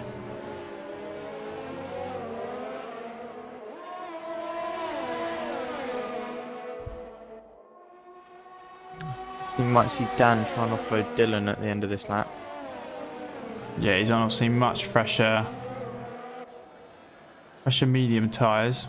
Could we see a 3 wide into a turn 1 here? We could do. It looks like Dan's dropped back a little bit though. Not quite as close. It's that left-hander. He really does drop off that time. Whether that's what he wanted or not, I'm not sure. As Matt's into He the really pit lane. did. He lost. The only move would be Dylan. You know, look to the inside. He will. Not really fought by Liam. And Matt, Matt crucially, comes out in front. yeah, comes out just ahead of these two. He's on used mediums. Yeah, he's on old mediums as well. Dan's going to dispatch Liam as well, going into turn 3.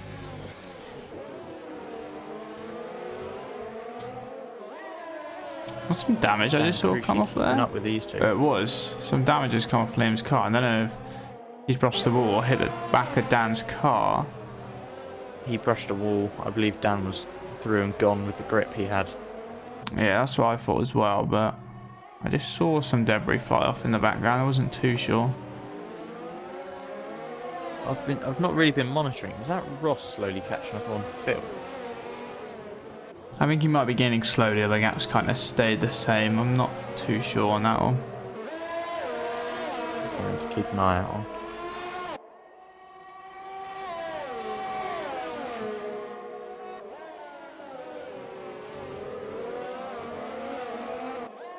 Yeah, that's what you mean. Dylan So really Dan gains attacks the time. curb.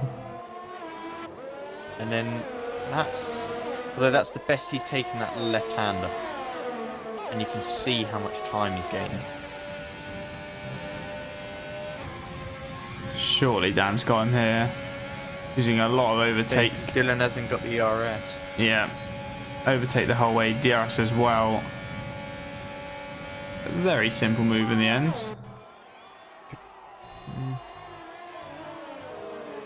Could he even attack Matt this lap? I don't know about this lap. I don't think here. Find enough speed down this DRS straight. I think here. Be smart. Tuck in behind. Gain as much in a line here and then go again for turn 1. Ross has taken five tenths out of Phil. Which is interesting. I don't know. I pointed it out. I don't know if Phil's picked up damage. No, he hasn't. Considering Ross is on much older tyres, that's interesting.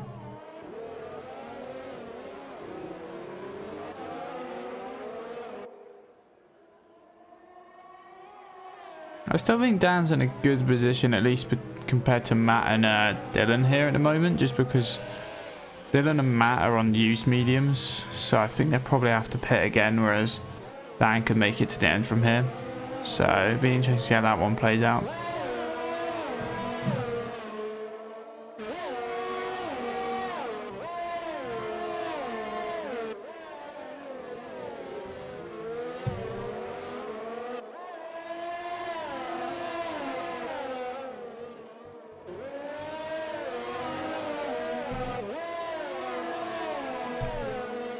Dan just isn't quite close enough this time to Matt. Actually, it looks like Dylan's a little bit closer to Dan than Dan is to Matt. I don't think there'll be any overtakes here. Everyone's just kind of spread out, and Ross is actually caught right up. Yeah. You called it. He's coming. I was going to say, I thought I was seeing a 4-second gap, so...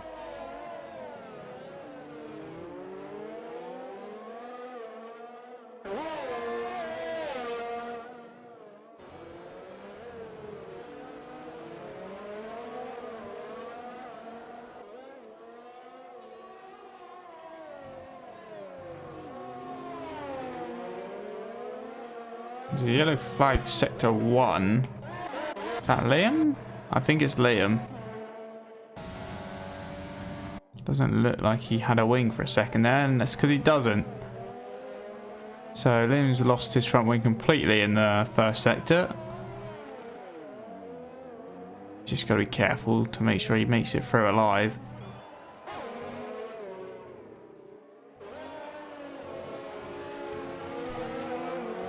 These three still very close to each other.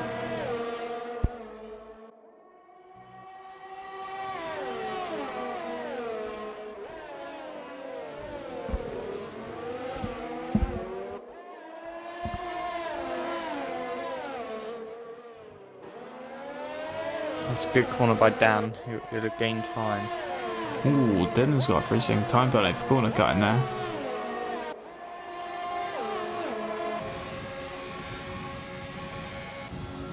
Matt has next to no ERS. He's got no ERS. Should be an easy picking.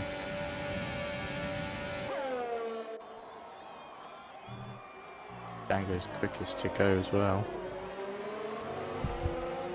So Dan up into 4th. Pretty simple move on Matt. Most of the moves in turn 1 are simple. Most of the time they're ahead by the braking zone, and he's up into 4th place. So Matt might have a little look back here in towards turn 3. He's very close. He's right on his gearbox, but quite a difficult overtaking place.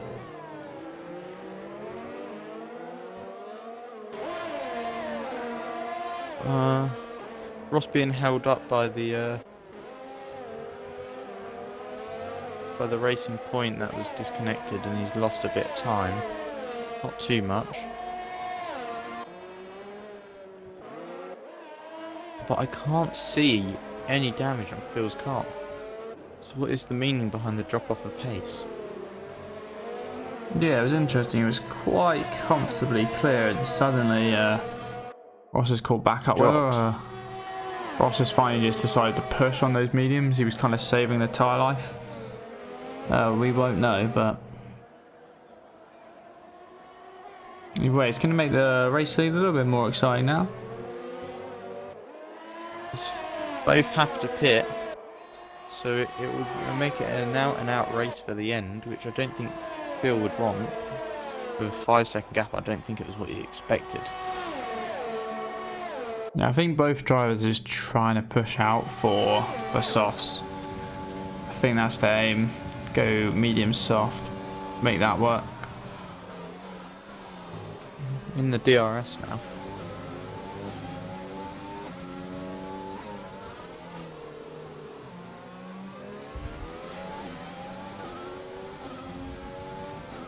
Obviously Ross is on these mediums that have got to surely be dropping off now at this point. 25 laps. You gotta think they've got to start going soon. So we can kind of take these a couple more and then put onto the softs with around 14-15 laps to go. I think that should take him to the end. Do you know roughly how long your pit stop is? No, I don't think it's a long one around here. You just lose. I mean, you just lose quite a bit of time because the cars are just blitzing down the straight. Because Dan to Phil is 18 seconds. Obviously, Dylan to Phil is 19 and a half. So whether Phil's going to come out behind that train as well, I know it'll be on the softs, but you still got to pick your way through without getting damage. You know, I don't think it's the longest pit stop round here. It's at least I think it's at least a 20-second though, or something around that. So Dylan might look to have a move on Matt going into turn 1 as well.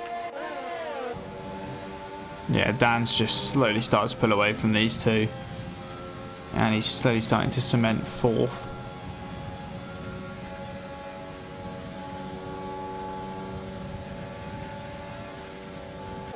Dylan opts for the inside and he gets through as well. Dan sets another purple lap time. Dylan's now through as well, so he's up into 5th. He's got past Matt. Matt drops down to 6th. And Ross is right there. Did we say Dylan still has to pit? Yes, if I'm not mistaken. The top 3 and Dylan all have to pit.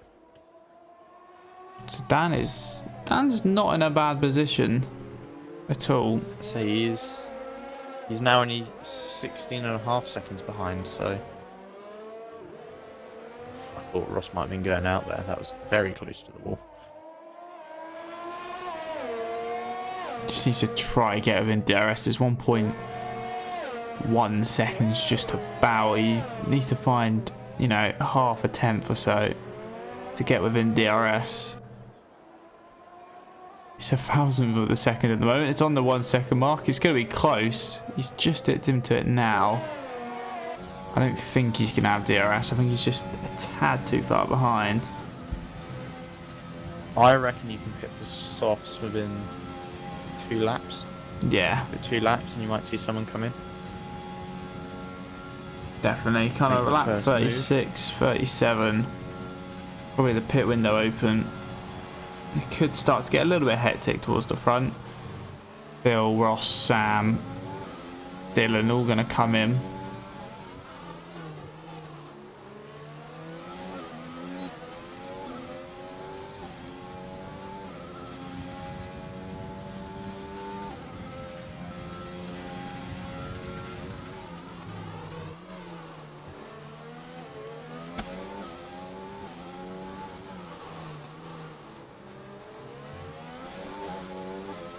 To be fair, we've not had too many incidents once we've actually got going properly. No one's really binned it by themselves for a while, which is nice.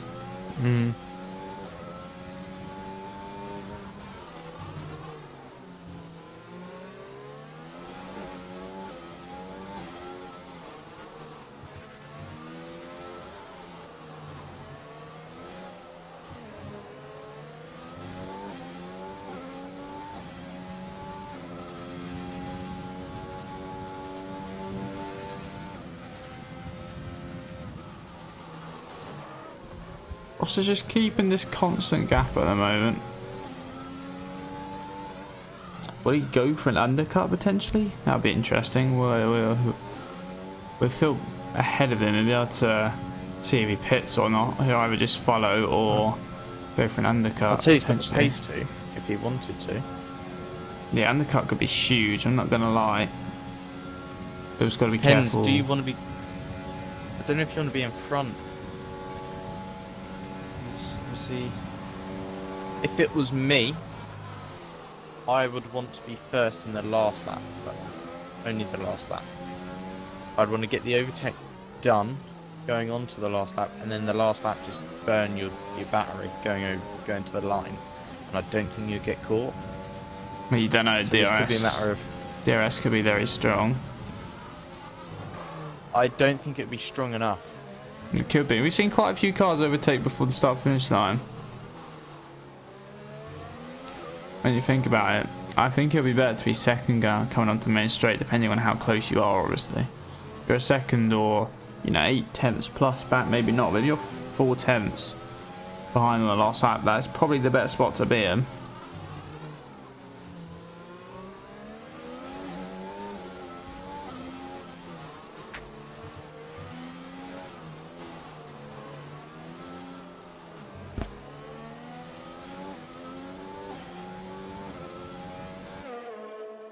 Ross just can't quite close the gap through the middle sector, which is the thing that's costing him at the moment. He just needs one small mistake as Dylan's in the castle section. He's definitely going to have to pit now. He's going to have more wing damage. Ooh, he doesn't. Dylan doesn't have wing damage. Wait. He was in the castle section on my screen. Fair play if he's damage free from that. He might have just been able to abort it into the escape road or stop in time. But when I switched him, it looked like he was pretty much in the wall. Ross has pitted. And onto the softs he goes. He's serving a time penalty though. Ooh, that's huge. Only now are they changing. And he's out. There goes Dan. That would be the 5-second time penalty I said about from his collision on the safety car. Yeah. By the time he's out the pit lane, Dan's already quite a bit up the road, and there goes Dylan, who obviously just had that incident at the last lap. He somehow didn't get damage off of that, so I think he was able to just stop himself in time, which is, you know, fair play to him. Ross will need to get past Dylan as quick as possible.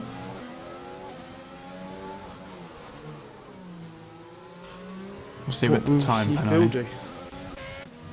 I'm expecting Phil to probably come in this lap just so the undercut doesn't affect him too much. Ross has got Dylan.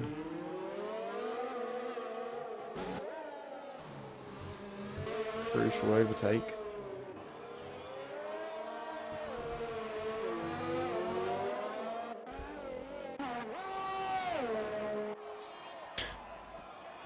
I'm loving the strategy of the AI right here. I'm not sure what he's done, but he's a minute behind. It probably just doesn't have the AI drive really slow as well, depending on what difficulty the lobby's on. And yep, here we go. In comes Phil then. Don't get a penalty. Lovely stuff. To Matt and Liam on a 5-stop strategy. If they make that. To be fair, Matt's sick with a 5-stop strategy. You never know. Dylan might even come out behind him. Alright, there goes Dan. What's the gap between Dan and Phil then? That's the question. Around 2.7 seconds. Ross is obviously that 5-second penalty is really hurting him.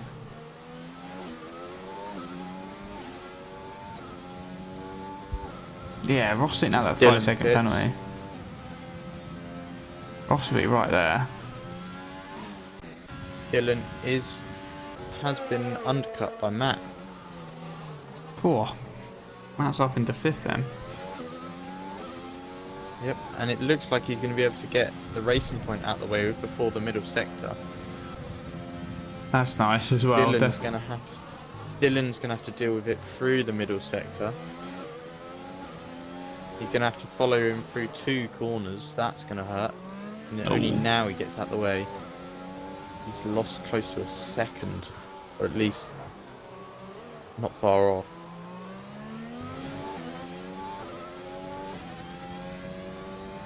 Fastest lap still up for grabs as well. Yeah, it is. Who's got it? Wow, to be fair. No, I think Matt just took it last lap on the softs, but I'm expecting someone else, either Phil or Ross, to take it. Phil instantly bringing that gap down.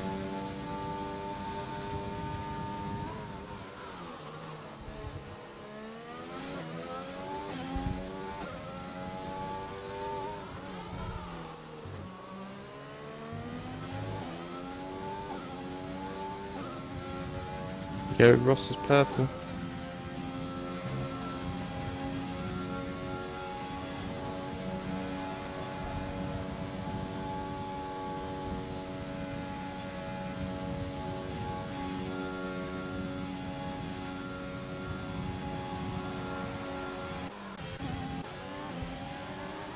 Phil is right on the back of Dan now. He'll want to get past him and go before Ross catches Dan. I think Ross is inevitably going to catch him, it's just when. Yeah, he can't really afford to be battling for too long, but I don't think he will. Ooh, little lock up then, he? Looked like he might run into the back of the Alpha for a minute.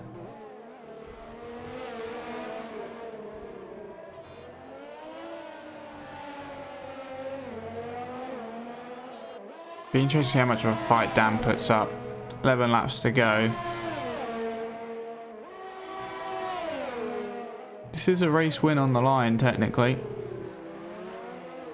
Oh, he's made a little mistake there. I thought he might let him through for a minute, but he put up the fight. ERS wise, Dan's actually got a bit more.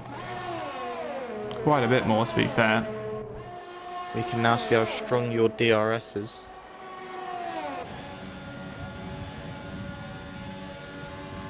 Let's see, DRS open. Yeah, I think Phil's just going to blitz through. Close. It was very close. It was close, but he's got the job done. And he's through now. He's just got to try pull away. It does come to a last lap drag. I'm not sure how it might go. Got to remember, from what we gathered, Dan's car's quick in a straight line. So. Dylan now fastest. Ross is caught big time. Yeah, 2.2 seconds away from Dan. As Dylan and Matt are also right on each other now as well. So scuffle.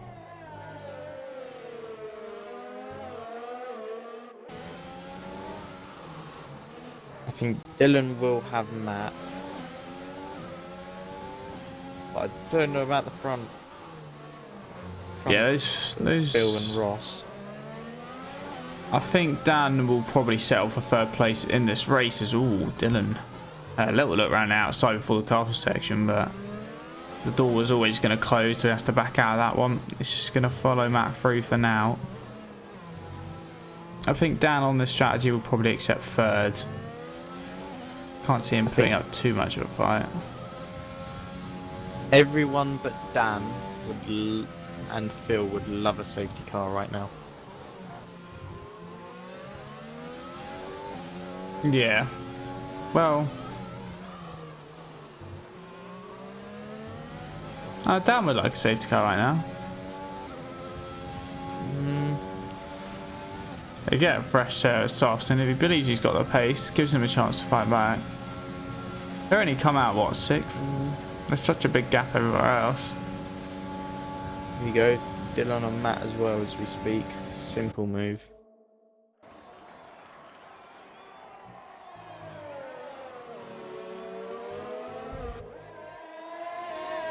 We've seen that many times this race, just a simple one up the inside into turn 1. And there we go. Ross, meanwhile, is going to go up the inside. Ooh, not quite. I think that's... What is that? That's turn 5. Had a little look up the inside, but couldn't quite make it work. So approaching the castle section. No, the wall. Good. Ross is looking in a good position though to get through this lap. I'm not going to lie. He's only 3 attempts behind him. Phil's not pulled away too quickly. I mean, he's pulled 4 seconds. That's a good gap already, to be fair.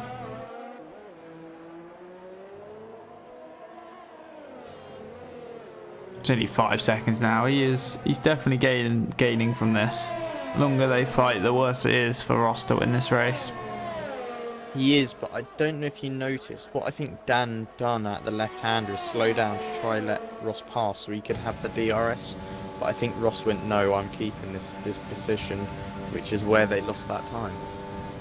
So it's almost like the Spa turn 1 trick. Cameron's out. Turn 3. He's hit the wall. No VSC, no safety car, so maybe he's just out of the way. See what happens on board with Phil.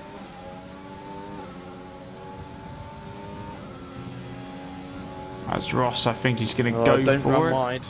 Ooh, don't run wide. Oh, damn it, he did. Ross did blood slow down. That's why. Don't run wide.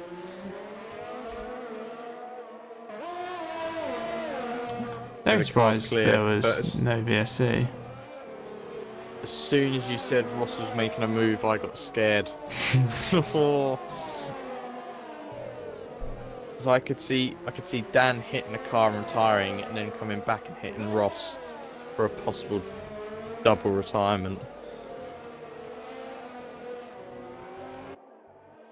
Interestingly, Cameron out on his halves were only 12 laps old. Yeah, I'm surprised he didn't stick on some mediums, to be honest, when he pitted.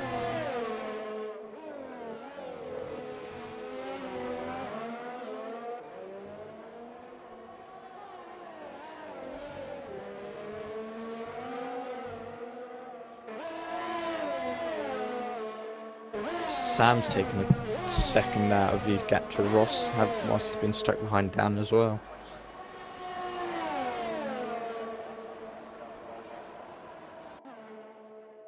You remember what I said? That AI is 1 minute 35 behind the leader, but in the points. Yeah, well, it won't count, so... Ross looks to the outside. Ooh. Still side by side, going into turn 2. Just a drag race at that point. Ooh. Ross has got that well, round the outside. DRS. Can he fight? Because Ross is about to run out of DRS. He will fight it. Back up the inside. They touch. Very close. Ross able to just keep hold of second. Obviously, got second through turn 1 and turn 2, and then defended it well in towards turn 3. And he's just going to look to get his head down. Any chance he needs to take about a second out a lap on Phil, but with only 20 ERS, it's going to be a difficult task. Fair, the front three have got quite similar ERS wise.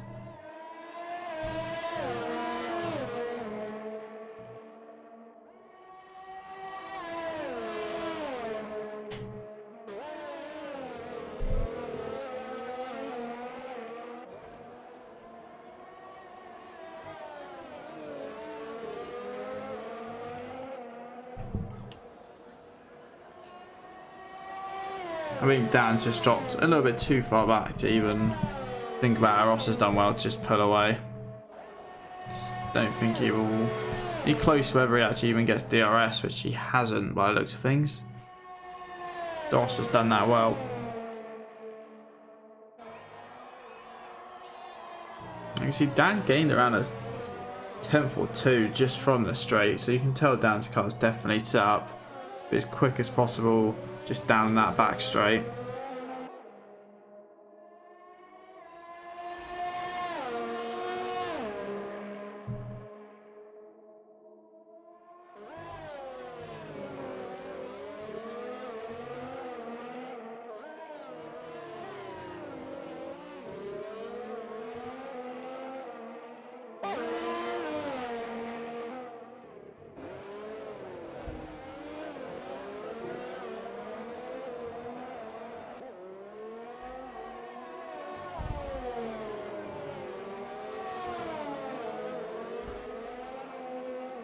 Right, with around 6.5 laps to go or so.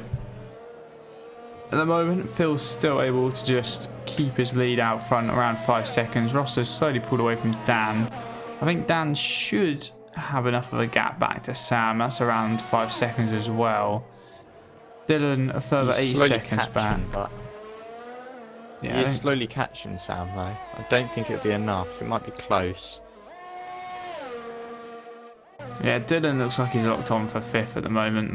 He's just slowly pulled away from Matt, but I don't think he'll be able to catch up with Sam. And then Liam's in quite a distance away from Matt in 7th. Kean's just behind him and on fresher soft, so we could potentially see him make a move for 7th. At the moment he's in 8th. Richard's in 9th. Will probably end up in 9th. And then obviously the racing point is an AI car at this point. And just stay on board with the race leader for now. AI. Not too far off being lapped a second time. Hopefully that doesn't cause any of the front runners any trouble.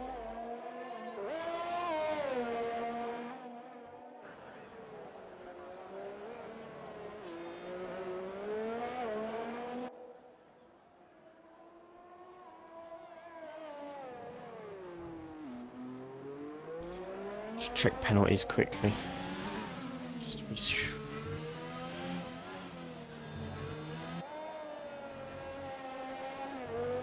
Bill was clean. Ross has served that 5-second penalty. He is clean. Dan is clean. Sam has 2 penalties. Dylan has a penalty. Matt doesn't have a penalty. I don't know what that does with the times. So, yeah. Matt's 2 seconds off Dylan with a penalty. Dylan's 4 seconds off Sam with a penalty. I think it will stick how it is. The only real change might be Liam and Kian. 7th position.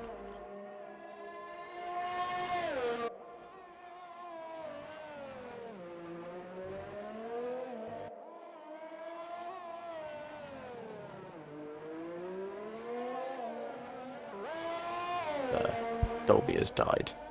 No, I was just checking some stuff quick. There's not too much to talk about at this point in the race, to be honest. It looks like Kian will slightly catch up with Liam, but I think the rest of these laps are pretty much set in stone, apart from this 7th place position. Unless there's a mistake in there. To be honest, there's not too much to talk about.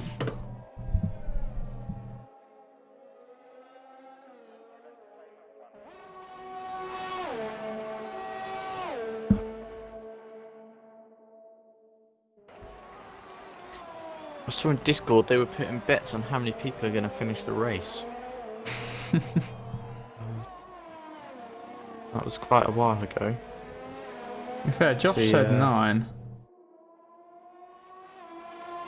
And if you ignore the AI, there is technically 9 left.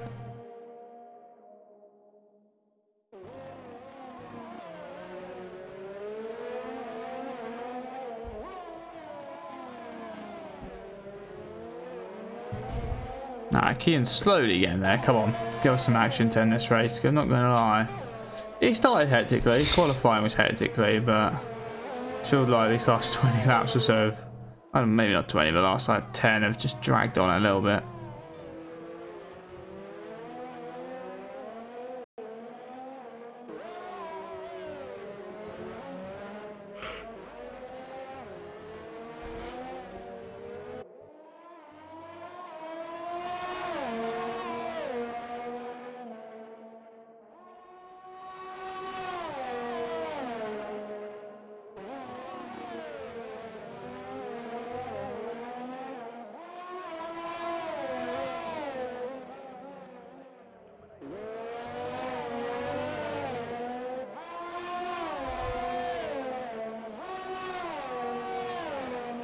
Right then, Kian's got a gap under a second. Leaders on to lap 48. These guys will just be coming on to lap 48 now, so they've got 3 laps between them.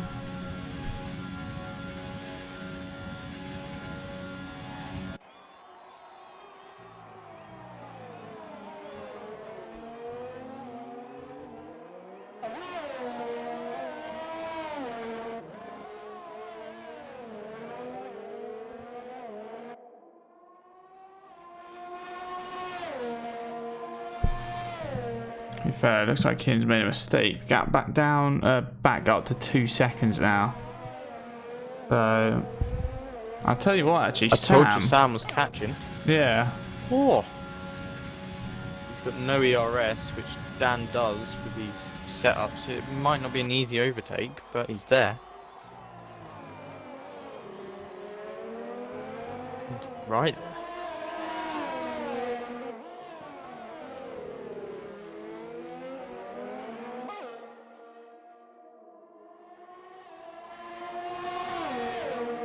You could do this, obviously last podium spot.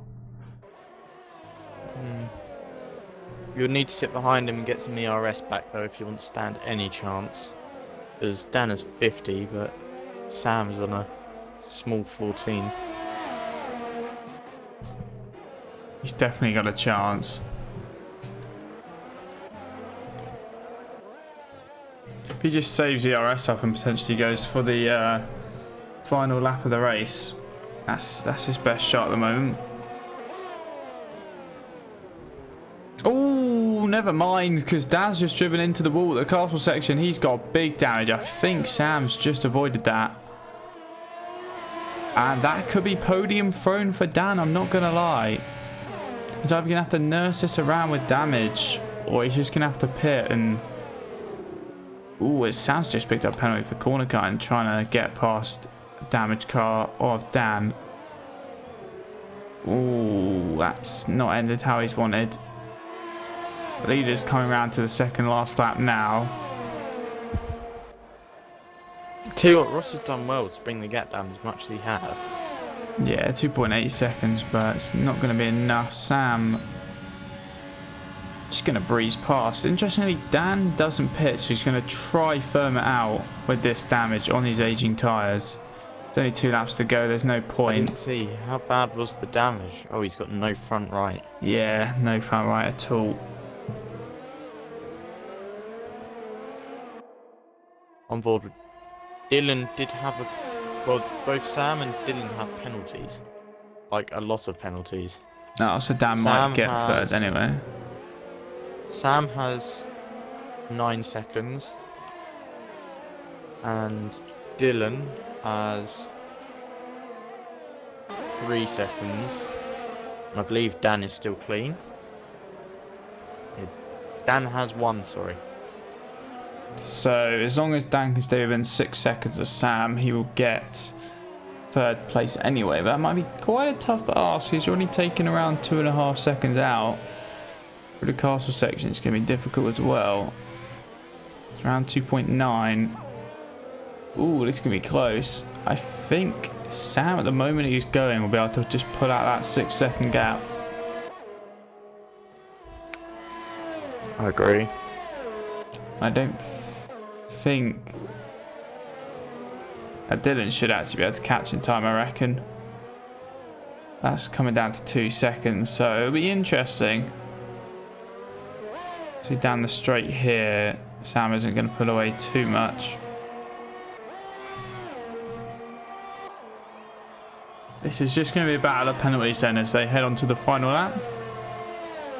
And Kian's back behind Liam as well. Though Liam does have 73% ERS compared to Kian's 24. Yeah, I think Liam's got some damage as well. Liam's been preparing for it. Yeah, it looks like Liam's got damage, so he might have picked that up recently. I'll tell you what, Ross he's brought the gap down. I think it might be too late, but he's there or thereabouts. As Dylan is right onto Dan at the moment. He's got a lot of ERS. This is technically for a podium because at the moment Sam with penalties will be dropping behind both of them. Dylan, just be patient.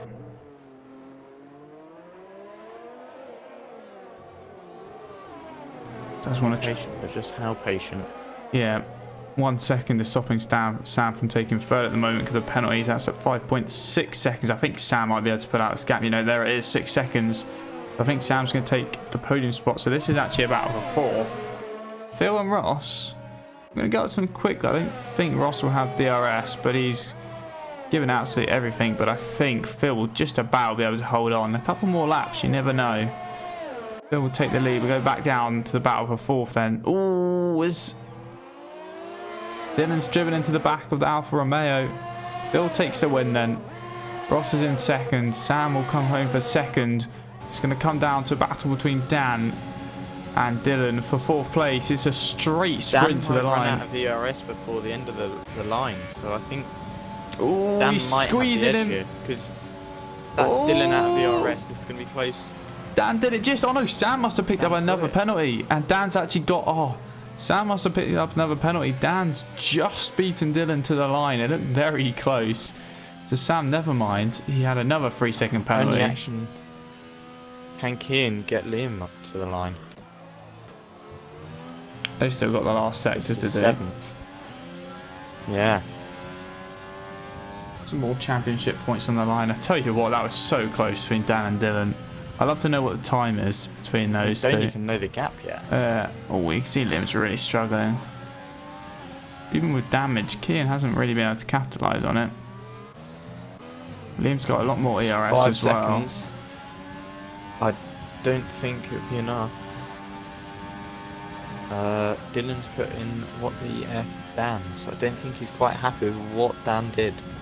Dan squeezed him a bit, but he literally left the perfect amount of room he could have left. The last lap was Kian. dangerous, Dylan has said, so... Yeah, well, he did have damage. I don't know if he realised that. As Kian does actually get 7th in the end, Liam had a penalty. And Richard's going to cross the line in 9th and round us out.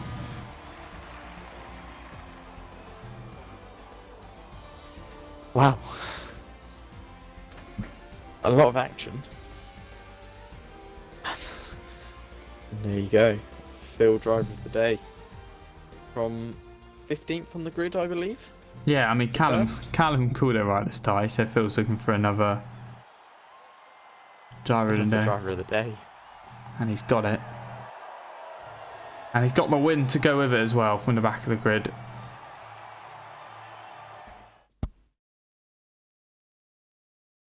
Right then. There is your top 3. The gap in the end was 5 thousandths of a second. It was 5 thousandths of a second between Dan and Dylan in the end. So yeah, Sam must have picked up like one last penalty right at the end. So Phil wins, Ross takes 2nd, Dan 3rd, Dylan 4th, Sam 5th, Matt 6th, Kian 7th, Liam in 8th, Ross in 9th, and then the did not finishes were Cameron, Aston, Critchley. Had the disconnect problem and then unfortunately retired. Ryan, Josh, Lee, other Ryan, Looney Moo, Harry, and Cohen rounded us out. So hope to see you all next Tuesday, where I believe it's Canada after Baku. I believe, I could be wrong on that. That seems to ring a bell. Yeah. Wow. An eventful one. Alright then. If you want to see a stream filled with crashes, this is your one to watch. Yeah. Right. Yeah, next Saturday? Next Thursday, so this Thursday even, there'll be the Tier 2 race. I believe that's done by Ryan. He does that. I would normally race in those, but unfortunately my Thursdays are now occupied, so don't do that anymore. Or this same time as today, next Tuesday, 7:30, will be at, I want to double check, but I believe it is Canada. It is Canada after Baku, so I hope to see you all there 100%. And I hope to see you, so goodbye.